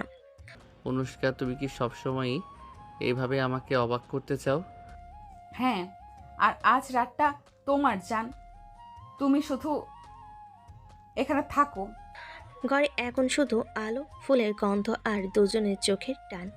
আয়ুষের মন ভেতরে কাঁপছে, ভালো লাগা আর রাগের মধ্যে এক অদ্ভুত মিশ্রণ। রাতটারও দীর্ঘ হতে চলেছে। রাতে ঘর নীরব, শুধু মোমবাতির হালকা ঝলক, ফুলের গন্ধ ঘরে ভেসে আছে, আর বাতাসে ভেসে আছে রাতের শান্তি। অনুষ্কার চোখে দুষ্টু ঝিলিক, ঠোঁটের কোণে ছোট্ট হাসি। আয়ুষ কয়েক সেকেন্ড দাঁড়িয়ে রইল, নিঃশ্বাস চেপে ধরে, মন ভেতরে অস্থির, গা অচেনা উত্তেজনায় কাঁপছে। আর ধীরে ধীরে এগিয়ে চোখে লজ্জার উত্তেজনা মিশিয়ে বলল, অনুষ্কা, তুমি এত সুন্দর, আমার জন্য রাতটা সাজানো আমি ভাবতেই পারিনি। জান, রাতটা শুধু আমার নয়, আমার, তোমার, আমাদের জন্য। চলে এসো কাছে। আর ধীরে ধীরে তার দিকে এগোলো।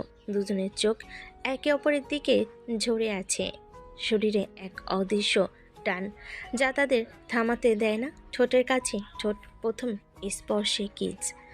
তোমার হাত, তোমার স্পর্শ সবই আমার পাগল পাগল লাগে। জান, সারা দিনের এই অপেক্ষা শেষ, এবার শুধু আমরা। অনুষ্কা, আমি তোমার কাছে, এত কাছে আমি ভুল করব না, আর তোমাকে কখনো ছাড়বো না। ঠোঁটের প্রথম ঠোঁটের স্পর্শ আর চোখের কথা দুজনের হৃদয় একে অপরের সাথে মিলছে। প্রতি কিসে যেন একে অপরকে আরও কাছে টানছে। শ্বাসের মধ্যেও কথা আর চোখের মধ্যেও কথা।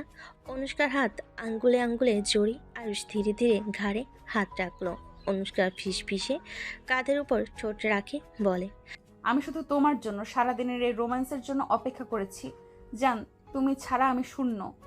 রাতের ঘর ভরা ভালোবাসা, উত্তেজনা আর অদৃশ্য টানের গল্প। আয়ুষ আর অনুষ্কা একে অপরের কাছে হারাচ্ছে, কথা কম, অনুভূতি বেশি। এটাই রাতের মধুর নীরব রোমান্টিক মুহূর্ত। রাত নীরব, মোমবাতির আলো ঘর জুড়ে হালকা ঝলক ছড়াচ্ছে। দুজনেই একে অপরের দিকে হাত বাড়িয়ে ধরেছে, শ্বাস থেমে, চোখে চোখের খেলা। জান, তোমার স্পর্শে আমি সব ভুলে যাই। আজকের রাতটা শুধু আমাদের, সারা দিনের জন্য, সারা জীবনের জন্য মনে রাখবো। অনুষ্কা, তুমি এত কাছে, আমার মনটা শুধু তোমারই জন্য ধুকছে। অনুষ্কার হালকা হাসি দিয়ে মাথা ঘষে আয়ুষের কাঁধে। তুমি জানো, তুমি ছাড়া আমি অসম্পূর্ণ। তুমি যে পাশে থাকবে তা মনে হলে সব ভয় দূরে চলে যায়। আমি কখনো ভাবিনি এত ভালোবাসবো। তোমার হাত, তোমার চোখ সবই আমার জন্য। আজ রাতে শুধু তোমাকে দেখবো জান। আমি চাই তুমি আমার সমস্ত ভালোবাসা অনুভব করো। দুজন একে অপরের হাত ধরে, মুখে ছোট্ট হাসি, চোখে অদ্ভুত উত্তেজনা, কথা কম, অনুভূতি বেশি। প্রতি স্পর্শে, প্রতি চোখের ঝলকে তারা একে অপরের আরও কাছে টানছে। আয়ুষ আর অনুষ্কা একে অপরের চোখে চোখ রাখছে, হাত একে অপরের হাতে, নিঃশ্বাস থেমে থেমে। অনুষ্কা, তুমি এত কাছে, আমার নিঃশ্বাস বন্ধ হয়ে যাচ্ছে। অনুষ্কা সামান্য ঠোঁট কামড়ে কিস করে ফিসফিসে বলে। আমি চাই সারা জীবন এইভাবে থাকো। আর ধীরে ধীরে তার ঠোঁট অনুষ্কার ঠোঁটের সাথে মিলিয়ে কিস করে। অনুষ্কা প্রতি স্পর্শে উত্তেজিত, চোখ বন্ধ করে মন খুলে দিয়েছে। প্রতি কিসে, প্রতি স্পর্শে তারা একে অপরের কাছাকাছি আসে। জান, তোমার হাত, তোমার ঠোঁট সবই আমাকে মনে করিয়ে দিচ্ছে তুমি আমার। আমি চাই শুধু তোমাকে। তোমার প্রতিটি হাসি, প্রতিটি স্পর্শ আমার মনে থাকবে সারা জীবন। আজ অনুষ্কার হাত ধরে ঠোঁট, গলা, কাঁধ প্রতি স্পর্শে ছোট ছোট আদর করে। অনুষ্কার চোখে ঝিলিক হাসি আর ছোট্ট ফিসফিসি কথাই তার একে অপরের সাথে হারিয়ে যাচ্ছে। রাতটা এখন শুধু তাদের, কথা কম, অনুভূতি বেশি। সকালে রোদ ঘরে ঢুকছে, হালকা আলোয় সব কিছু নরমভাবে ঝলমল করছে। বাথরুমের ভেতরে ভাপা বাতাস আর পানির খেসারত। অনুষ্কা, তুমি সবসময় এত দুষ্টুমি করছো জান। এভাবে সকালে শুরু করলে। আচ্ছা, তাহলে কি তুমি আমাকে ছাড়ছো? আমি চাই সকালের শুরুটা তোমার সাথে কাটাই। আর নরমভাবে তার দিকে এগোলো, হাত দিয়ে অনুষ্কার কোমর হাত ধরল। পানির ভেজা বাতাসে দুজনের মন মিলছে, চোখে চোখে ছোট ছোট হাসি। অনুষ্কা ফিসফিসে ঠোঁট সামান্য স্পর্শ করে অনুষ্কার গালে। জান, সকালটা এইভাবে কাটলে সারাদিন ভালো লাগবে। আমি শুধু চাই তুমি সবসময় আমার পাশে থাকো। পানির মধ্যে ধীরে ধীরে হাত, চোখের খেলা, নরম হাসি। সকালে নীরব ঘরে তারা একে অপরকে আদর করছে, কথা কম, অনুভূতি বেশি। প্রতি চোখের ঝলকে রোমাঞ্চের মধুর মুহূর্ত জ্বলে উঠছে। অনুষ্কা, তোমাকে কাছে পেয়ে এই মুহূর্তে মনে হচ্ছে সব কিছু থেমে গেছে, শুধু তুমি আর আমি। জান, আমি চাই এই মুহূর্তটা কখনো শেষ না হোক। আজ প্রতিটি স্পর্শের সতর্ক, কিন্তু চোখে অদ্ভুত এক নেশা। প্রতি পানির ফোঁটা, প্রতি হাসি, প্রতি ছোট্ট স্পর্শ তার মনকে পুরোপুরি বয়ে নিয়ে যাচ্ছে। হাতে হাত ধরে হাত, চোখে চোখ, হৃদয় গভীরভাবে যুক্ত হচ্ছে। আমি এই নেশার ভেতর থেকে ছাড়ছে না। তুমি কাছে থাকলে, শুধু তোমাকে দেখলেই মন শান্ত হয়। আমি চাই সারা জীবন এইভাবে তুমি আমার পাশে থাকো। আমার জন্য এই নেশা শুধু তুমি। ঘরটা ভাপা বাতাসে ভরা ভালোবাসা। আজ অনুষ্কার প্রতি ছোট ছোট স্পর্শে হার মানছে, কিন্তু সবকিছু সংযত, চোখে চোখ, হাসি আর ফিসফিসি কথায় রাতের নেশা ভেসে যাচ্ছে। সকালের আলো ঘরে ঢুকছে, বাথরুমের ভেজা বাতাস আর গোসল শেষে অনুষ্কা সুন্দরভাবে সাজিয়ে উঠেছে। জর্জেটের হালকা শাড়ি, চুল সামান্য বাঁধা, চোখে ঝিলিক। আজ পাশে বসে তাকিয়ে আছে, মুখে ছোট্ট হাসি আর চোখে লজ্জা। অনুষ্কা হালকা হাসি দিয়ে খাবারের দিকে তাকিয়ে বলে, সকালের খাবার সবাই মিলেই একসাথে খাবো। অনুষ্কা, তুমি সত্যিই ভালো। এভাবে সকালের শুরু হলে ঘরটা আরো উজ্জ্বল হয়ে যায়। মা, আমি ঠিক আছে। অনুষ্কার হাতেই সব ঠিক হয়ে যাচ্ছে, তাই। সবার মধ্যে হালকা হাসি, ছোট ছোট কথোপকথন। আয়ুষ ও অনুষ্কা একে অপরের দিকে নজর রাখছে, কিন্তু চোখে চোখ, ছোট্ট রোমান্টিক টান। সকালের এই পারিবারিক মুহূর্তে আয়ুষ বুঝতে পারছে অনুষ্কার উপস্থিতি শুধু তার জন্যই নয়, পুরো পরিবারের মনও আনন্দ ছড়াচ্ছে। জান, আজকের সকালটা শুধু আমাদের নয়, সবার সঙ্গে কাটালে আরো সুন্দর লাগে। হ্যাঁ, তুমি সত্যিই জানো কিভাবে ঘরটা উজ্জ্বল করতে হয়। সকালের খাবারের পর ঘরের ভেতর হালকা চুপচাপ। আয়ুষ কাপড় পরিবর্তন করে অফিসের জন্য বের হচ্ছে। চোখে অদ্ভুত অস্থিরতা। অনুষ্কাও তার ব্যাগ হাতে নিয়ে বের হতে যাচ্ছে, কিন্তু মন ভেতরে উদ্দীপ্ত।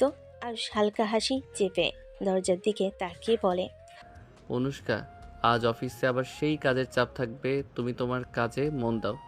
জান, তুমি অফিসে থাকলেও আমি তোমার কথা মনে রাখবো, আর সারা দিনের শেষে দেখব তুমি ঠিক আছো কিনা। দরজা বন্ধ হলো। দুজন আলাদা কাজের দিকে রওনা হলো। তাদের মধ্যে ছোট্ট মায়া, চোখে ঝিলিক, যা সারাদিনের মনকে টানছে। অফিসে প্রবেশের সঙ্গে সঙ্গে দুজনই নিজেদের কাজের মধ্যে মন বসালেও মনের ভেতর অদ্ভুত উত্তেজনা আর রোমান্টিক টান অদৃশ্যভাবে চলছে। আজও সারাদিনের অফিসের মাঝখানেও আমি শুধু অনুষ্কাকে ভাববো। আজও আমি তার কথা মনে রাখবো। অফিসে থাকলেও আমাদের ছোট্ট মুহূর্তগুলো যেন সারা দিনের আনন্দ। অনুষ্কার ডেস্কে কাজ চলছিল। হঠাৎ তার ফোন বাজলো। স্ক্রিনে অচেনা নাম, অচেনা নম্বর। অনুষ্কা হালকা চমকে ফোন ধরেছে। হ্যালো, কে? ফোনের অপর পাশের ভয়েস গম্ভীর রহস্যময়। অনুষ্কা, তুমি কি সত্যি সব জানতে চাও? আজ রাত না, আজ দুপুরেই দেখার দরকার। যদি না আসো, ফলাফল খারাপ হতে পারে। কে বলছেন? আমি কোথায় আসব? ফোন রেখে অনুষ্কা হঠাৎ চেয়ার থেকে উঠে দাঁড়ালো। চোখে লজ্জা বা ভয় সব মিলে অদ্ভুত উত্তেজনা। ফাইল, কাগজপত্র সব পেছনে ফেলে সে দ্রুত লিফটের দিকে ধাবিত হলো। ঠিক আছে, জানতে হবে কে কি বলতে চাচ্ছে, বা হয়তো কিছু গোপন তথ্য। ডেস্কের বন্ধুরা হতভম্ব, কিন্তু কেউ অনুষ্কার ধাওয়াটা বোঝে না। ফ্লোরে এখন শুধু ফাঁকা চেয়ার আর রহস্যময় উত্তেজনা। অনুষ্কার গন্তব্য অজানা, কিন্তু মনে হচ্ছে আজকের দিনটি তার জীবনের এক নতুন মোড় আনতে চলেছে। দুপুরের হালকা রোদ অফিসের কাজ দিয়ে ভেসে আসছে। অনুষ্কার ডেস্ক খালি, চেয়ার ফাঁকা। কেউ বুঝতে পারছে না সে কোথায় গেছে। কলিগরা একে অপরের দিকে তাকাচ্ছে। অনুষ্কা কোথায় চলে গেল? চুপচাপ প্রশ্ন। ডেস্কে তার ব্যাগ, ফাইল সবই আছে, কিন্তু সে নেই। ঘন্টা কেটে গেছে। একসময় অনুষ্কার সেলফিশ ধাপের আওয়াজ ভেসে আসে। সবার চোখ তার দিকে। অনুষ্কা হালকা হাসি দিয়ে ধীরে ডেস্কে বসে। দুঃখিত সবাই, ছোটখাটো কাজ ছিল, এবার কাজ শুরু করি। কেউ জানতে পারল না অনুষ্কা কোথায় গিয়েছিল, তবে তার চোখে অদ্ভুত উজ্জ্বলতা, হালকা রহস্যময় হাসি, যা জানাচ্ছে সে কিছুটা নতুন অভিজ্ঞতা নিয়ে ফিরে এসেছে। মনের ভেতর কিছু টান, কিছু উত্তেজনা, দুজনের সম্পর্কের মধ্যে আরও অদৃশ্য রহস্যের সূচনা। দুপুরের আলো ঘরে ঢুকছে। অনুষ্কার বাবা মা পাশের বাড়ি থেকে এসে জানালা দিয়ে তাকাচ্ছেন। হালকা হাসি, চোখে উষ্ণতা। অনুষ্কা, সব ঠিক আছে তো? এখন তো বাড়িতে চল, ঘুরে আসবি কয়েকদিন। মা, আমরা চাই তুমি শান্তিতে থাকো, কোনো ঝামেলা নেই, তাই না? হ্যাঁ বাবা মা, সব ঠিক আছে। আমি চাই এই কয়দিন তোমাদের সঙ্গে কাটাই। আজ দূরে দাঁড়িয়ে সব দেখছে। মনটা হঠাৎ ভারী হয়ে গেল। চোখে হালকা কষ্ট, বুকের মধ্যে অদ্ভুত ব্যথা। সে বুঝতে পারছে অনুষ্কার বাবা মায়ের উপস্থিতি তার নিজেদের অনুভূতি সঙ্গে খেলছে। আমি চাই সব ঠিক থাকুক, কিন্তু কেন এসব দেখে মন খারাপ হচ্ছে বুঝতে পারছি না। অনুষ্কার বাবা মায়ের সঙ্গে হেসে কথা বলছে। ঘরের মধ্যে উষ্ণতা চড়ছে। আজ দূরে দাঁড়িয়ে চোখে অদৃশ্য হতাশা, কিন্তু কিছু বলছে না। মনের ভেতর একটি ছোট্ট দ্বন্দ্ব তৈরি হচ্ছে, ভালোবাসা আর অভিমান মিশে। রাত প্রায় 2টো। বাড়ির সবাই গভীর ঘুমে। চাঁদের আলোয় জানালার ফাঁক গলে নরম আলো ঢুকে পড়েছে ঘরে। অনুষ্কা বিছানায় চুপচাপ শুয়েছিল কিছুক্ষণ, তারপর ধীরে ধীরে উঠে দাঁড়ালো। আলমারির নিচ থেকে কালো হুডি টেনে বের করলো, মাথায় চাপিয়ে নিল। পায়ের শব্দ যেন একেবারে নিঃশব্দ থাকে, তাই জুতোর ফিতা আগে আলগা করে রেখেছিল। চোখের কোণে একবার ঘড়ির দিকে তাকালো। 2:17 AM। ধীরে ধীরে বারান্দার দরজা খুলে বাইরে বেরিয়ে গেল সে। গলি অন্ধকারে মিলিয়ে গেল তার অবয়ে। কোথায় যাচ্ছে, কেন যাচ্ছে, কেউ জানলো না। বাড়ি কেউ টেরি পেল না। যে মেয়ে একটু আগেও বিছানায় ছিল, এখন নেই। হাওয়ার মাঝে শুধু ভেসে থাকলো এক অজানা উত্তেজনা আর রহস্যের গন্ধ। আর হঠাৎই ঘুম ভেঙে যায়। গরমের রাতে বেলকনি দিয়ে এসে দাঁড়ালো সে, হাওয়ায় একটু ছোঁয়া পেতে। চোখে আধ ঘুম ছিল, কিন্তু হঠাৎই কিছু নড়াচড়া তার দৃষ্টি আটকে দিল। রাস্তার দিক থেকে কালো হুডি পরা এক ছায়া দ্রুত পায়ের শব্দ কমিয়ে এগিয়ে আসছে। গলির মোড় থেকে আলো এসে মুখটা খানিকটা স্পষ্ট করলো। অনুষ্কা। আয়ুষ ভুল কুচকাল। রাত প্রায় 3:30। একজন মেয়ে এভাবে বাইরে থেকে ফিরছে। কোথায় ছিল এতক্ষণ? সে চুপচাপ দাঁড়িয়ে রইল। অনুষ্কাকে বাড়ির গেট খুলে ভিতরে ঢুকতে দেখলো। অনুষ্কা চারপাশে দেখে যেন নিশ্চিত হলো কেউ দেখেনি। তারপর নিঃশব্দে নিজের ঘরে চলে গেল। আয়ুষের বুকের ভেতর প্রশ্নের ঢেউ। রাতের এই অন্ধকারে সে আসলে কোথায় গিয়েছিল? সকালটা শান্ত হলো। আয়ুষের মন মোটেও শান্ত না। সারা রাত ঘুম হয়নি। বেলকনিতে দাঁড়িয়ে দেখা সেই দৃশ্য বারবার মাথায় ভেসে আসছে। কালো হুডি পরে চুপিসারে বাড়িতে ফেরা অনুষ্কা, তার মুখে সেই অদ্ভুত দৃঢ়তা আর চারপাশে তাকানোর ভঙ্গি, সব কিছুতেই যেন একটা রহস্য লুকিয়ে আছে। কফির কাপ হাতে নিয়ে আয়ুষ নিজেকে বোঝানোর চেষ্টা করলো। হতে পারে ভুল দেখেছি, হয়তো অন্য কেউ ছিল। কিন্তু না, সেই মুখ ভুল হওয়ার সুযোগ নেই। দুপুরের দিকে আয়ুষ ঠিক হলো আজই অনুষ্কার সাথে কথা বলবে, বেশ ক্যাজুয়াল ভঙ্গিতে, যেন কিছুই জানে না এমন করে। বিকেলবেলায় সে অনুষ্কাদের বাড়ি পৌঁছালো। গেটের দারোয়ানকে নাম বলতেই ভেতরে ঢোকার অনুমতি মিলল। ড্রয়িং রুমে বসে থাকতে থাকে চারপাশের পরিচিত সাজসজ্জা দেখতে লাগলো, কিন্তু মাথায় ঘুরপাক খাচ্ছে একটাই প্রশ্ন, রাতের বেলা কোথায় গিয়েছিল সে? কিছুক্ষণ পর অনুষ্কা এসে দাঁড়ালো দরজায়। আজও সেই হাসি মুখে, কিন্তু চোখে যেন লুকানো একটা সতর্কতা আছে। কেমন আছো? ভালো। তুমি এত হঠাৎ? এমনি মনে পড়লো তাই চলে এলাম। দুজন কিছুক্ষণ হালকা গল্প করলো। আবহাওয়া, পরিচিত মানুষের খোঁজ, কিন্তু আয়ুষের মনে যতই অন্য কথা চলে, ঠোঁটে উঠে আসছে শুধু সেই প্রশ্নটা। শেষমেশ সে থামতে পারল না। আচ্ছা, কাল রাতে তুমি কি কোথাও গিয়েছিলে? অনুষ্কার ভেতরে হঠাৎই এক ধাক্কা লাগলো। হাতের কাপটা সামান্য কেঁপে উঠল, কিন্তু মুখের হাসি একটু টলেনি। মনের ভেতর ভয় ঢুকে পড়ল, সেটা চেপে রাখলো দক্ষতার সাথে। না তো, রাতে আবার কোথায় যাব? তুমি এসব প্রশ্ন করছো কেন? আয়ুষ এক মুহূর্তে তার চোখের দিকে তাকিয়ে রইল। সেই চোখে সত্যি আছে নাকি মিথ্যে বুঝতে পারল না, কিন্তু তার স্বাভাবিক ভঙ্গি আয়ুষকে আরও অস্বস্তিতে ফেল। না, এমনি জিজ্ঞেস করলাম, মনে হলো দেখেছিলাম, হয়তো ভুলও হতে পারে। তুমি স্বপ্ন দেখছো মনে হয়। আলোচনাটা সেখানেই থেমে গেল, কিন্তু আয়ুষের মনে গেঁথে রইল সন্দেহের কাঁটা। সে চুপচাপ মনে মনে বলল, না অনুষ্কা, তুমি কিছু একটা লুকাচ্ছ। আয়ুষ যখন ড্রয়িং রুমে বসে আছে, তখনই ভেতর থেকে এক গলা উচ্ছ্বাসিত আওয়াজ ভেসে এলো। আরে আয়ুষ, তুমি অনেকদিন পর এলে বাবা। আয়ুষ উঠে দাঁড়িয়ে সালাম করলো। আসসালামু আলাইকুম। কেমন আছেন চাচি? আমি ভালো আছি রে, তুই কেমন আছিস? বলতে বলতে তিনি যেন খুশিতে ব্যস্ত হয়ে গেলেন। বস বস, আমি রান্নাঘরে যাচ্ছি, তোর জন্য কিছু ভালো রান্না করতে হবে। না চাচি, কষ্ট করবেন না। কষ্ট আবার কি, তুই তো আমাদের নিজের। আজকে তুই যা যা খেতে পছন্দ করিস সব করব আমি। বলতে বলতে তিনি রান্নাঘরে ঢুকে গেলেন। শুরু হলো কড়াইতে তেল গরম হওয়া, মশলার ঘ্রাণ ছড়ানো, গন্ধে গোটা বাড়ি ভরে গেল। মুরগির রোস্ট, মাছের ঝোল, পোলাও, শুটকির ভর্তা, কাবাব, যেন ছোটোখাটো ভোজ চলছে। অনুষ্কা পাশে বসেছিল, কিন্তু আয়ুষ টের পেল মায়ের এই উচ্ছ্বাস ও অনুষ্কার মুখে অদ্ভুত একটা টান টান ভাব। সে কথা কম বলছে, চোখের ভাষা আগে রাতের কথা লুকাচ্ছে। রান্নাঘর থেকে অনুষ্কার মা বারবার উকি দিয়ে বলছেন, আয়ুষ, খাস ভালো করে, তোর প্রিয় ফান ভাজা করেছি, মনে আছে? মনে আছে চাচি, ধন্যবাদ। খাবারের প্লেট সাজানো হলো রাজকীয়ভাবে। আয়ুষ ধীরে ধীরে খেতে লাগলো, কিন্তু তার মাথার ভেতরে তখনও ঘুরছে গত রাতে সেই কালো হুডির দৃশ্য। চাচি এত খুশি, অনুষ্কা চুপচাপ, আর আমি এখনো জানি না সে কোথায় গিয়েছিল রাতের বেলা। খাওয়া দাওয়া শেষ। অনুষ্কার মা থালা বাসন গুছিয়ে রান্নাঘরে চলে গেছেন। ড্রয়িং রুমে তখন শুধু অনুষ্কা আর আয়ুষ। টিভিতে হালকা আওয়াজে কোনো সিরিয়াল চলছে, কিন্তু কারোর মনোযোগ সেখানে নেই। ঠিক তখনই অনুষ্কার ফোনটা কফির টেবিলে রাখা। হঠাৎ বেজে উঠল রিংটোনটা ছোট, কিন্তু কেমন যেন তাড়াহুড়ো মাখা শব্দে ভরা। স্ক্রিনের দিকে এক ঝলক তাকিয়ে অনুষ্কার মুখের ভাব বদলে গেল। চোখে স্পষ্ট টান টান এক উত্তেজনা। সে ফোনটা তুলে দূরে গিয়ে দাঁড়ালো। হ্যালো। আয়ুষ পাশেই বসা, কিন্তু শূন্য মতো কোনো শব্দ বের হলো না। এরপর অনুষ্কা পা টিপে টিপে বারান্দার দিকে চলে গেল, তারপর পর্দা সরিয়ে বাইরে গিয়ে দরজা বন্ধ করে দিল। আয়ুষ কপাল কুঁচকে চুপচাপ বসে রইল। টিভির আওয়াজ ঢেকে দিল অনুষ্কার দূর থেকে আসা অস্পষ্ট কণ্ঠস্বর, কিন্তু শব্দ ঠিক মতো শোনা গেল না, শুধু বুঝতে পারল গলা নিচু।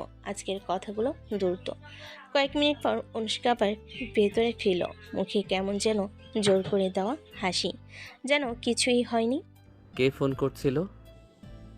এমনি বন্ধু ছিল।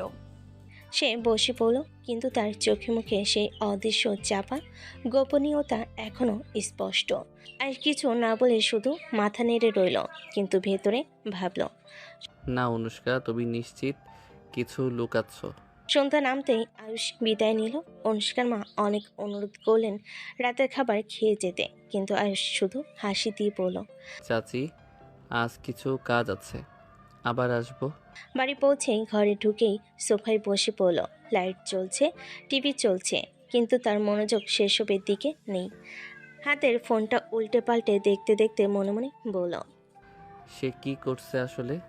কোনো সমস্যায় পড়েছে নাকি? ভাবনাটা হঠাৎ থেমে গেল, কিন্তু পরক্ষণেই আবার ফিরে এলো। নাকি কারোর সাথে সম্পর্কে জড়িয়ে পড়েছে, তাই লুকোচুরি করছে আমার সাথে? আয়ুষের বুকের ভেতর কেমন একটা শূন্যতা তৈরি হলো। সে নিজেকে বোঝানোর চেষ্টা করলো, না, এমনটা হওয়ার কথা না, কিন্তু যদি হয়ে থাকে। রাতটা অদ্ভুত ভারী হয়ে গেল তার কাছে। বিছানায় শুয়েও ঘুম এলো না। চোখের সামনে বারবার ভেসে উঠছে অনুষ্কার সেই লুকানো হাসি আর সেই গোপন ফোন কল।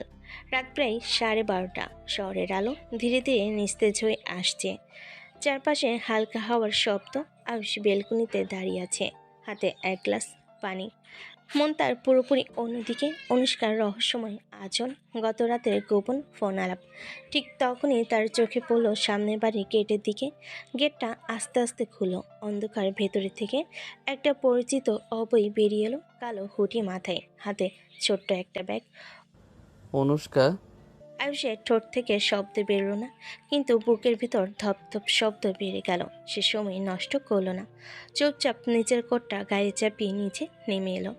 রাস্তার অন্য পাশ থেকে কিছুটা দূরত্ব বজায় রেখে হাঁটতে লাগলো, যাতে অনুষ্কা টের না পায়।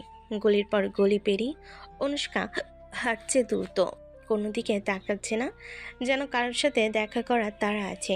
আয়ুষের মনে সন্দেহ আরও তীব্র হয়ে উঠল। সে কার কাছে যাচ্ছে? কার সাথে দেখা করবে? কিন্তু ঠিক এক জায়গায় এসে ঘটনা পাল্টে গেল। একটা পুরনো অন্ধকার মোড়ে অনুষ্কা হঠাৎ বাদিকে ঘুরে গেল। আয়ুষ কয়েক সেকেন্ড পরে সেই বাঘ ঘুরতেই শূন্য রাস্তা, চারপাশে কেউ নেই। অনুষ্কা যেন হাওয়া হয়ে গেছে। আয়ুষ থেমে চারিদিকে তাকালো। গলির পথগুলো খালি, বাতির আলো ঝাপসা হয়ে আসছে কুয়াশায়। তার মনে হলো যেন ইচ্ছে করে অনুষ্কা তাকে বাঁকা চোখে এড়িয়ে গেছে। এটা কাকতালীয় না, সে জানতো আমি পিছু নিয়েছি।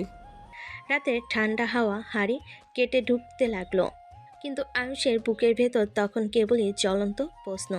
অনুষ্কা আসলে কি করছে এই গভীর রাতে?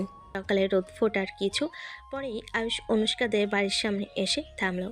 গত রাতের রহস্য তার মাথায় এমনভাবে ঘুরছে যে ঘুম থেকে উঠে প্রথমে চিন্তা ছিল আজ অনুষ্কাকে নিজের সাথে নিয়ে যাওয়া। গেট পেরিয়ে ভেতরে ঢুকতেই অনুষ্কা বারান্দায় দাঁড়িয়েছিল, হাতে এক কাপ চা, চুলগুলো হালকা এলোমেলো, চোখে সেই চেনা হাসি। চলো আজই ফিরে যাই। এখনই? এত তাড়া কিসের? তারা না, অনেক দিন হয়ে গেল, বাড়ি ফাঁকা ফাঁকা লাগে। অনুষ্কা একটু চুপ করলো, তারপর হালকা হেসে বলল, না, আর কয়েকদিন থাকবো। মা একা হয়ে যাবে তো। বাবা তো ব্যবসার কাজে বাইরে আছে, তাছাড়া এখানে আমার কিছু কাজ আছে। কি কাজ? এমনি কিছু, তুমি বুঝবে না। তার ভঙ্গি এতটাই স্বাভাবিক যে সে জানলে মনে হবে সত্যি কোনো সাধন কারণ আছে। কিন্তু আয়ুষের মনে আগের রাতে দেশোয়ার হঠাৎ হারিয়ে যাওয়া সেই ছায়া আবারও ভেসে উঠল। কাজ নাকি সেই গোপন জায়গায় আবার যাওয়া? সে চুপচাপ মাথা নেড়ে হাসলো, কিন্তু মনে মনে ভাবলো, ঠিক আছে অনুষ্কা, আর কয়েকদিন থাকো, কিন্তু এবার আমি তোমার চোখের আড়াল হব না। অনুষ্কার কথা শুনে আয়ুষ আর কিছু বলল না, হালকা হাসি দিয়ে বলল, ঠিক আছে, যেহেতু তোমার ইচ্ছে, আমি অফিসে যাচ্ছি। গাড়ির চাবি হাতে নিয়ে নিচে নেমে এলো সে। বাইরে রোদ তখন তীব্র হয়ে উঠেছে, রাস্তার ধুলা হাওয়ায় উঠছে। স্টিয়ারিং ধরতে আয়ুষের চোখে আবার ভেসে উঠল কাল রাতের দৃশ্য, কালো হুডি, তার রোপা, আর সেই হঠাৎ অদৃশ্য হয়ে যাওয়া। অফিসের দিকে গাড়ি ছুটল, কিন্তু মন তার পুরো সময় অনুষ্কার দিকেই পড়ে রইল। আজ হয়তো ব্যস্ততা আমাকে কিছুটা দূরে রাখবে, কিন্তু রাত নামলেই আমি আবার নজর রাখবো। গাড়ি মিলিয়ে গেল শহরের ভিড়ে, আর অনুষ্কা বারান্দায় দাঁড়িয়ে অনেকক্ষণ ধরে সে গাড়ির পেছনের আলো মিলিয়ে যাওয়া দেখল। তার ঠোঁটে এক রহস্যময়ী হাসি খেলে গেল। অফিসে পৌঁছে আয়ুষ লিফট থেকে বেরিয়ে সোজা নিজের কেবিনে ঢুকলো। টেবিলে ভরা ফাইল, ল্যাপটপে খোলা ইমেল। সকালে মিটিংয়ের আগে সব গুছিয়ে নিতে হবে। চেয়ারটায় বসে সে গভীর শ্বাস নিল, তারপর ল্যাপটপে মন দিল। প্রেজেন্টেশনে স্লাইড বদলাচ্ছে, ফাইলের ডেটা যাচাই চলছে, মাঝে মাঝে কল রিসিভ করছে। সব যেন স্বাভাবিক, কিন্তু ভেতরে মাথায় অন্য এক চিন্তা ঘুরছে। অনুষ্কা এখন কি করছে? আবার কি কথা বের হবে, নাকি কারোর সাথে কথা বলছে? তার হাতের কলমটা বারবার ঘুরছে আঙ্গুলে, যেন যোগাযোগ ধরে রাখতে চাইছে, কিন্তু যেখানেই মন চাই সেখানেই এসে পড়ে গত রাতে সেই হারিয়ে যাওয়া দৃশ্য। লাঞ্চ ব্রেকে সহকর্মীরা, আয়ুষ, আজ ক্যাফেতে যাবি? না, তোমরা যাও, আমার কিছু কাজ আছে। খাবারের সময়ও ল্যাপটপের সামনে বসে থাকলো, যেন নিজের চিন্তাগুলোকে চাপা দিতে কাজকেই ঢাল বানিয়েছে। কিন্তু কাজ যতই করুক, এক জিনিস পরিষ্কার, আজ রাতেও যদি অনুষ্কা বাইরে যায় তবে সেটা চোখ এড়িয়ে যেতে দেবে না। সন্ধ্যার হালকা অন্ধকার নেমে এসেছে, শহরের রাস্তার বাতিগুলো একে একে জ্বলে উঠছে। আয়ুষ হাতে ছোট্ট একটা ফুলের তোড়া নিয়ে অনুষ্কার বাড়ির সামনে এসে দাঁড়ালো। মনে মনে ভাবছিল, সারাদিন অফিসের ঝক্কি শেষে একটু দেখা হবে ওর সাথে। দরজায় কড়া নাড়তেই ভেতর থেকে কোনো সাড়া এলো না। একটু অবাক হয়ে গেট ঠেলে ভেতরে ঢুকলো। চাচি, অনুষ্কা কোথায়? অনুষ্কার মা রান্নাঘর থেকে বের হয়ে হালকা দ্বিধাভরা মুখে বললেন, ও তো একটু কাজে গেছে বাবা, হয়তো দেরি হবে ফিরতে। কোথায় গেছে? জানি না, হঠাৎ করেই বেরিয়ে গেল, কিছু বলেনি। আয়ুষ চুপ হয়ে দাঁড়িয়ে রইল। ভেতরে অদ্ভুত একটা অস্বস্তি খচখচ করতে লাগলো। হাতে ধরা ফুলের তোড়াটা কেমন যেন অর্থহীন লাগতে লাগলো এখন। সে ধীরে ধীরে বাইরে বের হয়ে এলো, রাস্তার দিকে তাকিয়ে মনে মনেই বলল, অনুষ্কা, তুমি ঠিক কোথায় যাচ্ছ, আর কেন আমায় বললে না? তার চোখে স্পষ্ট হয়ে উঠল সন্দেহের ঝিলিক। পকেট থেকে ফোন বের করলো, কিন্তু নাম্বারে কল দেওয়ার আগেই হাত থেমে গেল। আজ ওকে ফলো না করলে হয়তো এই অদ্ভুত অনুভূতিটা সারা রাত পড়তে থাকবে।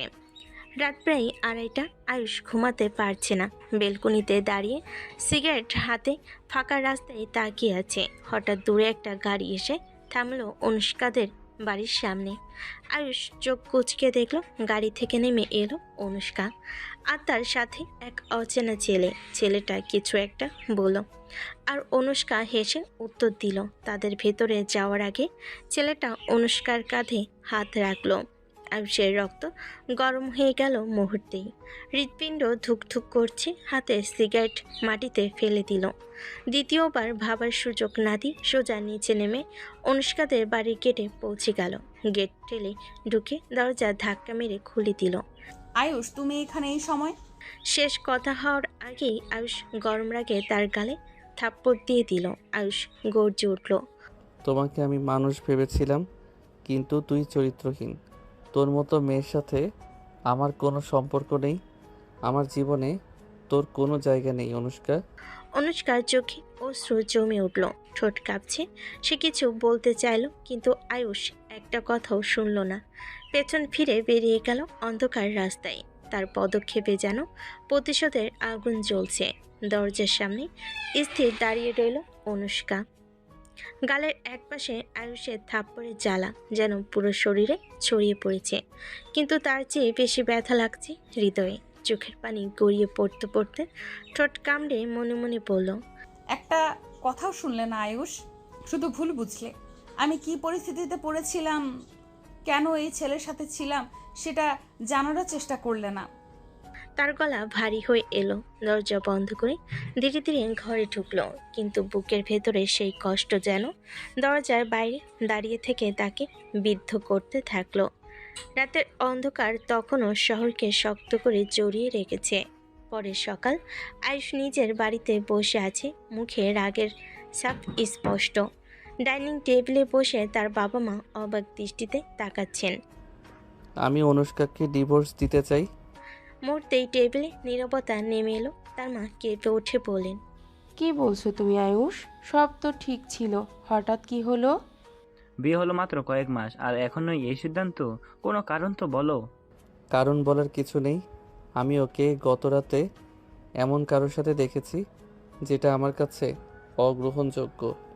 আমি এমন মেয়েকে বউ হিসেবে রাখতে পারবো না। তুমি কি নিশ্চিত যা দেখছো সেটা ঠিক?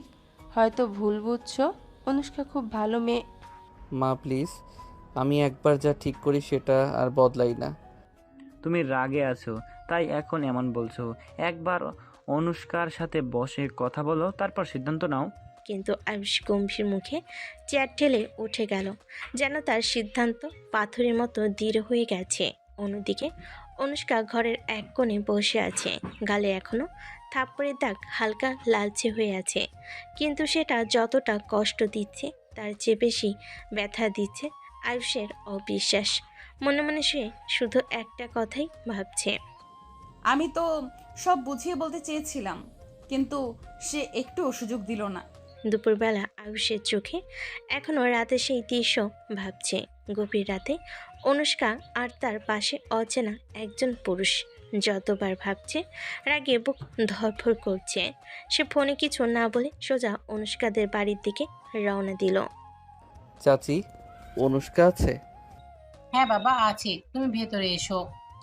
গেটে ঢুকেই কড়া স্বরে ডাক দিল আয়ুষ। ভারী পদক্ষেপে ভেতরে ঢুকলো।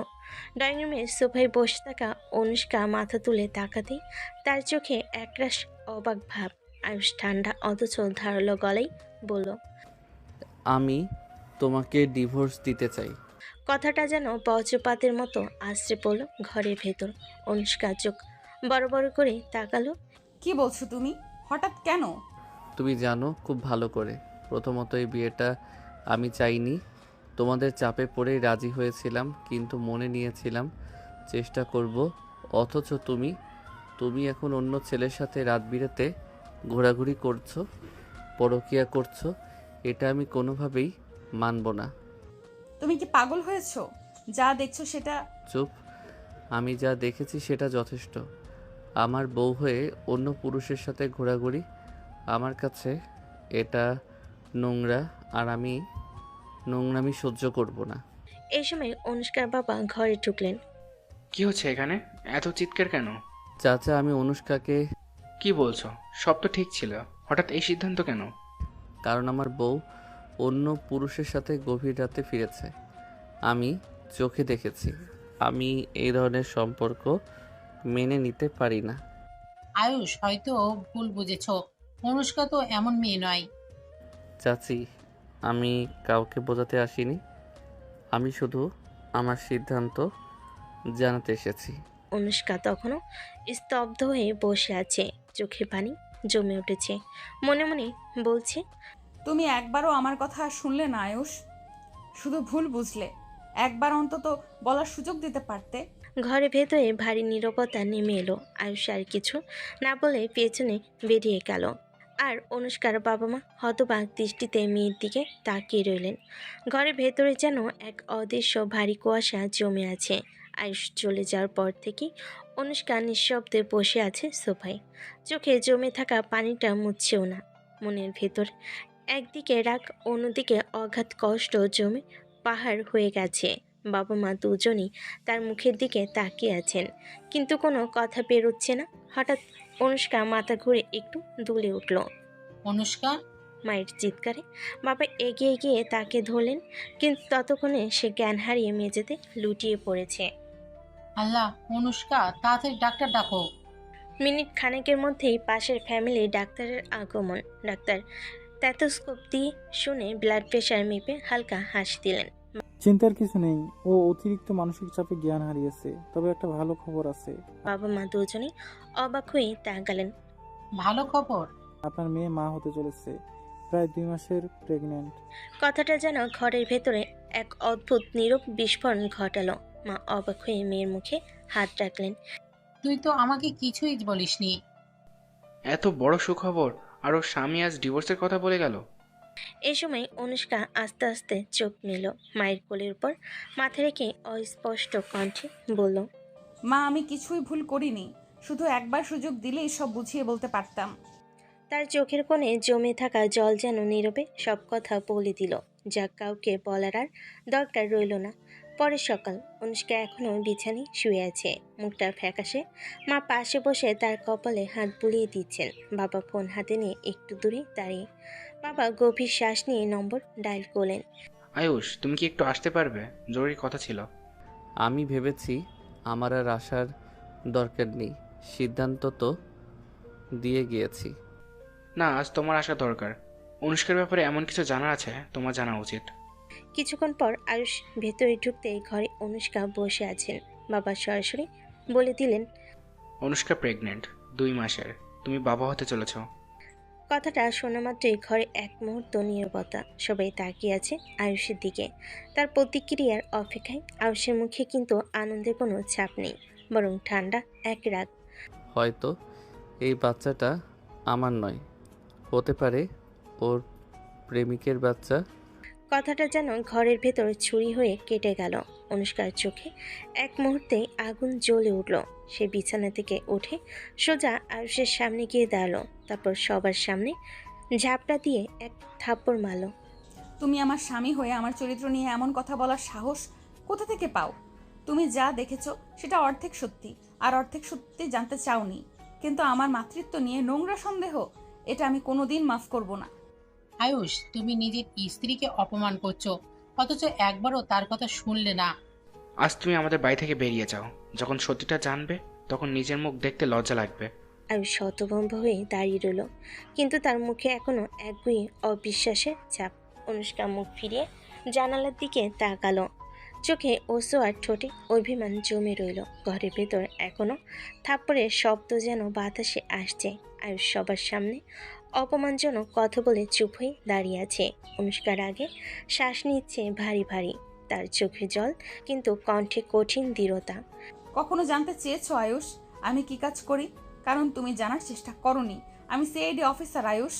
আমার পেশা এমন যে আমার সব কিছু গোপন রাখতে হয়, ইভেন আমার নিজের স্বামীর কাছ থেকেও। কথাটা শুনে ঘরের সবাই যেন স্তব্ধ হয়ে গেল। মা হাত দিয়ে মুখ ঢাকলেন। বাবা হতভম্ব হয়ে বলেন, সিআইডি? সেদিন রাতে আমি মিশনে ছিলাম, আমাদের টার্গেটের কাছাকাছি গিয়েছিলাম, কিন্তু হঠাৎ আক্রমণ হয় আমার উপর। আমার সহকারী, যাকে তুমি প্রেমিক ভাবছো, সে আমাকে নিরাপদে বাসায় পৌঁছে দিয়েছে। তুমি যদি একবারও জিজ্ঞেস করতে আমি সব বলতাম, কিন্তু তুমি না জেনে না শুনে আমার চরিত্র নিয়ে এত নোংরা কথা বললে, আর আজ আমার মাতৃত্ব নিয়েও সন্দেহ করলে। ঘরে এক মুহূর্তে নীরবতা নেমে এলো। ডাক্তার, বাবা মা সবাই স্তব্ধ হয়ে একে অপরের মুখের দিকে তাকাচ্ছে। বাবা গভীর শ্বাস নিয়ে বলেন, আয়ুষ, তুমি কি বুঝতে পারছো কি অপমান করছো? তোমার স্ত্রী দেশের জন্য নিজের জীবন বাজি রেখে কাজ করে, আর তুমি তাকে বিশ্বাস করোনি। আয়ুষের মুখ ফ্যাকাশে হয়ে গেল, তার হাত দুটো আস্তে আস্তে কাঁপতে লাগলো। চোখ নামিয়ে নিল অনুষ্কার চোখের দৃষ্টির সামনে, কিন্তু অনুষ্কা এবার মুখ ফিরিয়ে নিল। তার চোখে অভিমান জমে পাথর হয়ে গেছে। বিশ্বাস ছাড়া সম্পর্ক হয় না আয়ুষ, তুমি সেটা ভেঙে দিয়েছো। ঘরের ভেতর যেন শ্বাস নিতে কষ্ট হচ্ছিল সবারই। সিআইডি শুনে শুধু চমক নয়, এক ধরনের গর্ব অনুভব করছিল সবাই, শুধু আয়ুষ ছাড়া। কারণ এই গর্বের সাথে তার নিজের ভুলের ভারও এসে পড়েছে কাঁধে। ঘরের সবার দৃষ্টি এখনও অনুষ্কার ওপর নিবদ্ধ। তার চোখে জল থাকলেও কণ্ঠটা এবার ঠান্ডা, নির্লিপ্ত, যেন সব অনুভূতি একসাথে পড়ে ছাই হয়ে গেছে। চিন্তা করো না আয়ুষ, আমি নিজেই ডিভোর্সের সব ব্যবস্থা করে দিব। তোমার কষ্ট হবে না এক ফোঁটাও। কথাটা যেন বজ্রপাত হয়ে পড়ল আয়ুষের মাথায়। সে এক পা এগোতে চাইল, কিন্তু পা যেন জমে গেল জায়গায়। অনুষ্কা, আমি থামো, তুমি আমার চরিত্রে সন্দেহ করেছো। আমার কাজকে নোংরা ভেবেছো, এমনকি আমার গর্ভাস্থ সন্তানকে অপমান করেছো। এইসবের পর আমি আর তোমার স্ত্রী হয়ে থাকতে চাই না। ঘরে হঠাৎ একটা শ্বাসরোধী নীরবতা নেমে এলো। বাবার মা একে অপরের দিকে তাকালেন, কিন্তু কিছু বললেন না। মেয়ের চোখে দৃঢ়তা বুঝতে পেরেছেন তারা। আয়ুষ পাথরের মতো দাঁড়িয়ে আছে, তার মুখে কোনো কথা নেই, শুধু দৃষ্টি স্থির হয়ে আছে মেঝের দিকে। মনের ভেতর অনুশোচনা, অবাক ভাব আর এক অদ্ভুত শূন্যতা, সব মিলে এক অচেনা অনুভূতি তৈরি করেছে। অনুষ্কা ধীরে ধীরে উঠে গেল, তার গলাটা শক্ত, চোখে জল শুকিয়ে গেছে। তুমি এখন যেতে পারো, বাকি কাগজপত্র আমি পাঠিয়ে দিব। আয়ুষ এবার মাথা তুলে তাকালো, কিন্তু অনুষ্কার চোখে কোনো ভালোবাসা বা কোমলতা নেই, শুধু শীতল অবজ্ঞা। সে এক মুহূর্ত দাঁড়িয়ে রইল, যেন কিছু বলতে চাইছে, কিন্তু গলা দিয়ে কোনো শব্দ বেরোলো না। শেষমেশ নিঃশব্দে ঘর থেকে বেরিয়ে গেল সে। তার পায়ের শব্দ মিলিয়ে যেতেই অনুষ্কা চেয়ারে বসে পড়ল, আর মা এসে তাকে জড়িয়ে ধরলেন। বাবা জানালার বাইরে তাকিয়ে রইলেন, একটা ভাঙ্গা সম্পর্কে নীরব সাক্ষী হয়ে। রাত গভীর। আয়ুষ নিজের বাড়ির দরজা খুলে ভেতরে ঢুকলো। ঘর অন্ধকার, শুধু জানালার ফাঁক দিয়ে রাস্তার আলো এসে মেঝেতে লম্বা ছায়া ফেলেছে। সে ব্যাগটা সোফায় ফেলে দিয়ে চুপচাপ বসে পড়ল। মাথার ভেতর সারাদিনে দৃশ্যগুলো যেন সিনেমার মতো ঘুরছে। অনুষ্কার থাপ্পড়, তার কণ্ঠে তীব্র রাগ, সেইটি অফিসারের পরিচয় আর গর্ভবতী হওয়ার খবর। আয়ুষ মাথা হাতে চেপে বসে পড়ল। এত বড় ভুল আমি কি করলাম? মনে পড়ল সেই রাতে বেলকনিতে দাঁড়িয়ে যে দৃশ্য দেখেছিল, অনুষ্কা এক পুরুষের সাথে বাসে ফিরছে।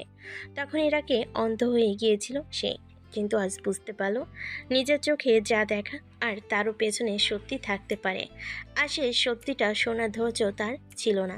সে সোফায় হেলান দিয়ে চোখ বন্ধ করলো। মনে পড়ল অনুষ্কার চোখ, যেখানে আগে ছিল ভালোবাসা, এখন শুধু ঠান্ডা অবজ্ঞা।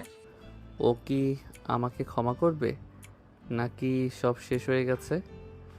হৃদয়ে এক ধরনের ভয় ধীরে ধীরে বাসা বাঁধছে। কখনো ভাবিনি এই সম্পর্ক এভাবে ফসকে যাবে তার হাত থেকে।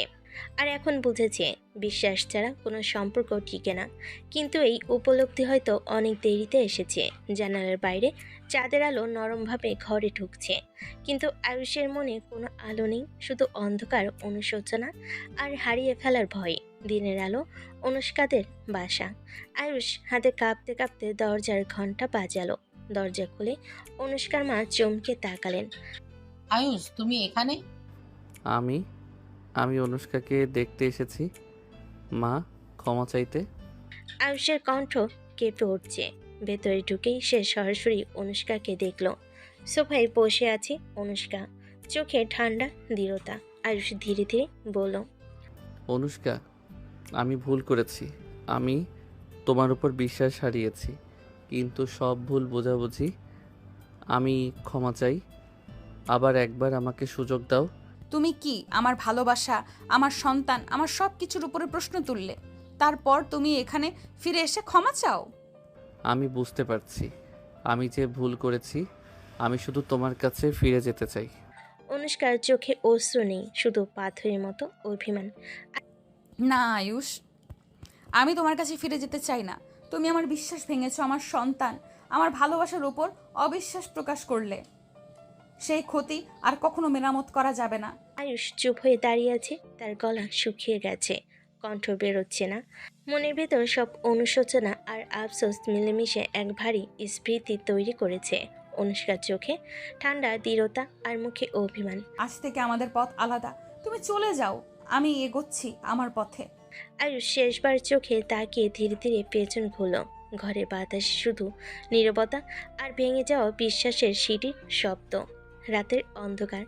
আয়ুষ গাড়ির চাবি ঘুরিয়ে রাস্তায় বের হলো। মনের মধ্যে এক অদ্ভুত উত্তেজনা, রাগ আর অনুশোচনা সব মিলে তাকে নিয়ন্ত্রণ হারাতে বসেছে। কিভাবে আমি ওকে ভুল বুঝলাম? আমি এসব মানতে পারছি না।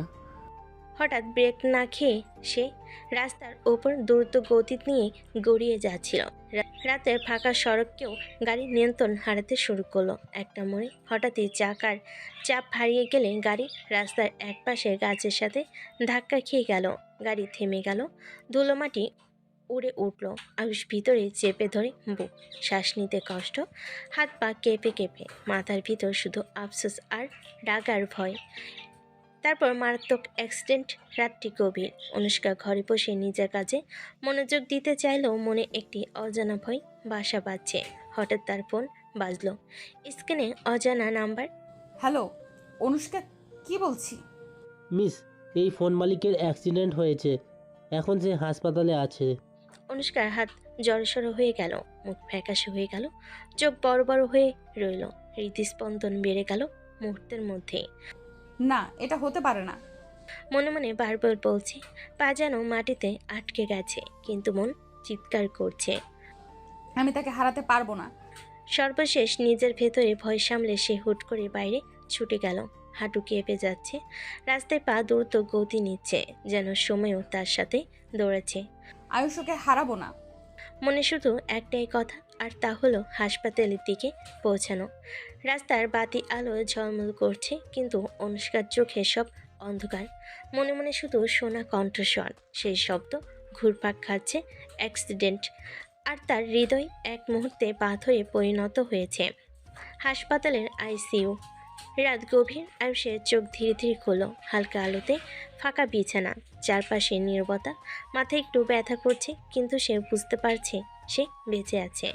হঠাৎ পাশে অনুষ্কার কণ্ঠ শুনল। আয়ুষ, তোমার জ্ঞান ফিরেছে? তার চোখে পানি, কিন্তু মুখে নরম হাসি। অনুষ্কা ধীরে ধীরে এগিয়ে এসে আয়ুষের হাত ধরে বলল, আমি শুধু তোমাকে একটু শান্তি দিতে চেয়েছিলাম। জানি তুমি ভয় পেয়েছো, কিন্তু আমি তোমাকে ভালোবাসি। আমি কোনোদিন তোমাকে ছাড়বো না। আয়ুষের চোখে অশ্রু, হৃদয় গরম হয়ে উঠল। তার হাত কাঁপতে কাঁপতে অনুষ্কার হাত জড়িয়ে ধরল। অনুষ্কা, আমি আমি অনেক ভুল করেছি।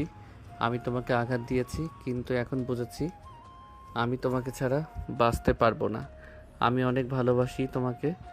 আঘাত দেওয়ার জন্য সত্যি মাপ চাই। আমি জানি আয়ুষ, আর এখন থেকে আমরা একসাথে থাকবো, সব ভুল বোঝাবুঝি ভুলে। আয়ুষ ঠোঁট কুঁচকে হালকা হাসি দিল, তার কণ্ঠে উষ্ণতা। হ্যাঁ, একসাথে সব সময়। ঘরের ভিতর শুধু নিঃশ্বাসের শব্দ। হৃদয় দুটো একসাথে ধুকপুক করছে। অন্য কোনো ভয়, রাগ বা সন্দেহ নেই, শুধু ভালোবাসা, শান্তি আর আবেগের এক মুহূর্ত। রাত্রি। আয়ুষের ঘর। আয়ুষ সুস্থ হয়ে ঘরে প্রবেশ করলো। নরম আলো, জানালার বাইরে চাঁদের আলো ভেতরে ছড়িয়ে পড়েছে। অনুষ্কা বিছানায় বসে আছে, চোখে দমে থাকা উষ্ণতা। আয়ুষ ধীরে ধীরে এগিয়ে এসে তার পাশে বসলো, হাতে হাত, কাঁধে কাঁধ মিলালো এবং চোখে চোখ। অনুষ্কা, তুই জানো আমি তোমাকে কত ভালোবাসি। আমি জানি, আর আমিও তো ভালোবাসি। আয়ুষ আর অপেক্ষা করলো না, ধীরে ধীরে তার ঠোঁট অনুষ্কার ঠোঁটের সাথে মিলল। প্রথমে চুম্বনে, দুজনের হৃদয় একসাথে ধুকফুক করতে লাগলো। চুম্বনের মাঝে কোমল আদর, হাতে মৃদু স্পর্শ, প্রেম, রোমান্টিকতা আর বিশ্বাসের এক অনন্ত মুহূর্ত তৈরি হলো। অনুষ্কার গলা ধীরে ধীরে বের করলো, আমি কখনো তোমাকে ছাড়বো না, তুমি আমার সব। আমিও কখনো তোমাকে ছাড়বো না অনুষ্কা, শুধু ভালোবাসবো সব সময়।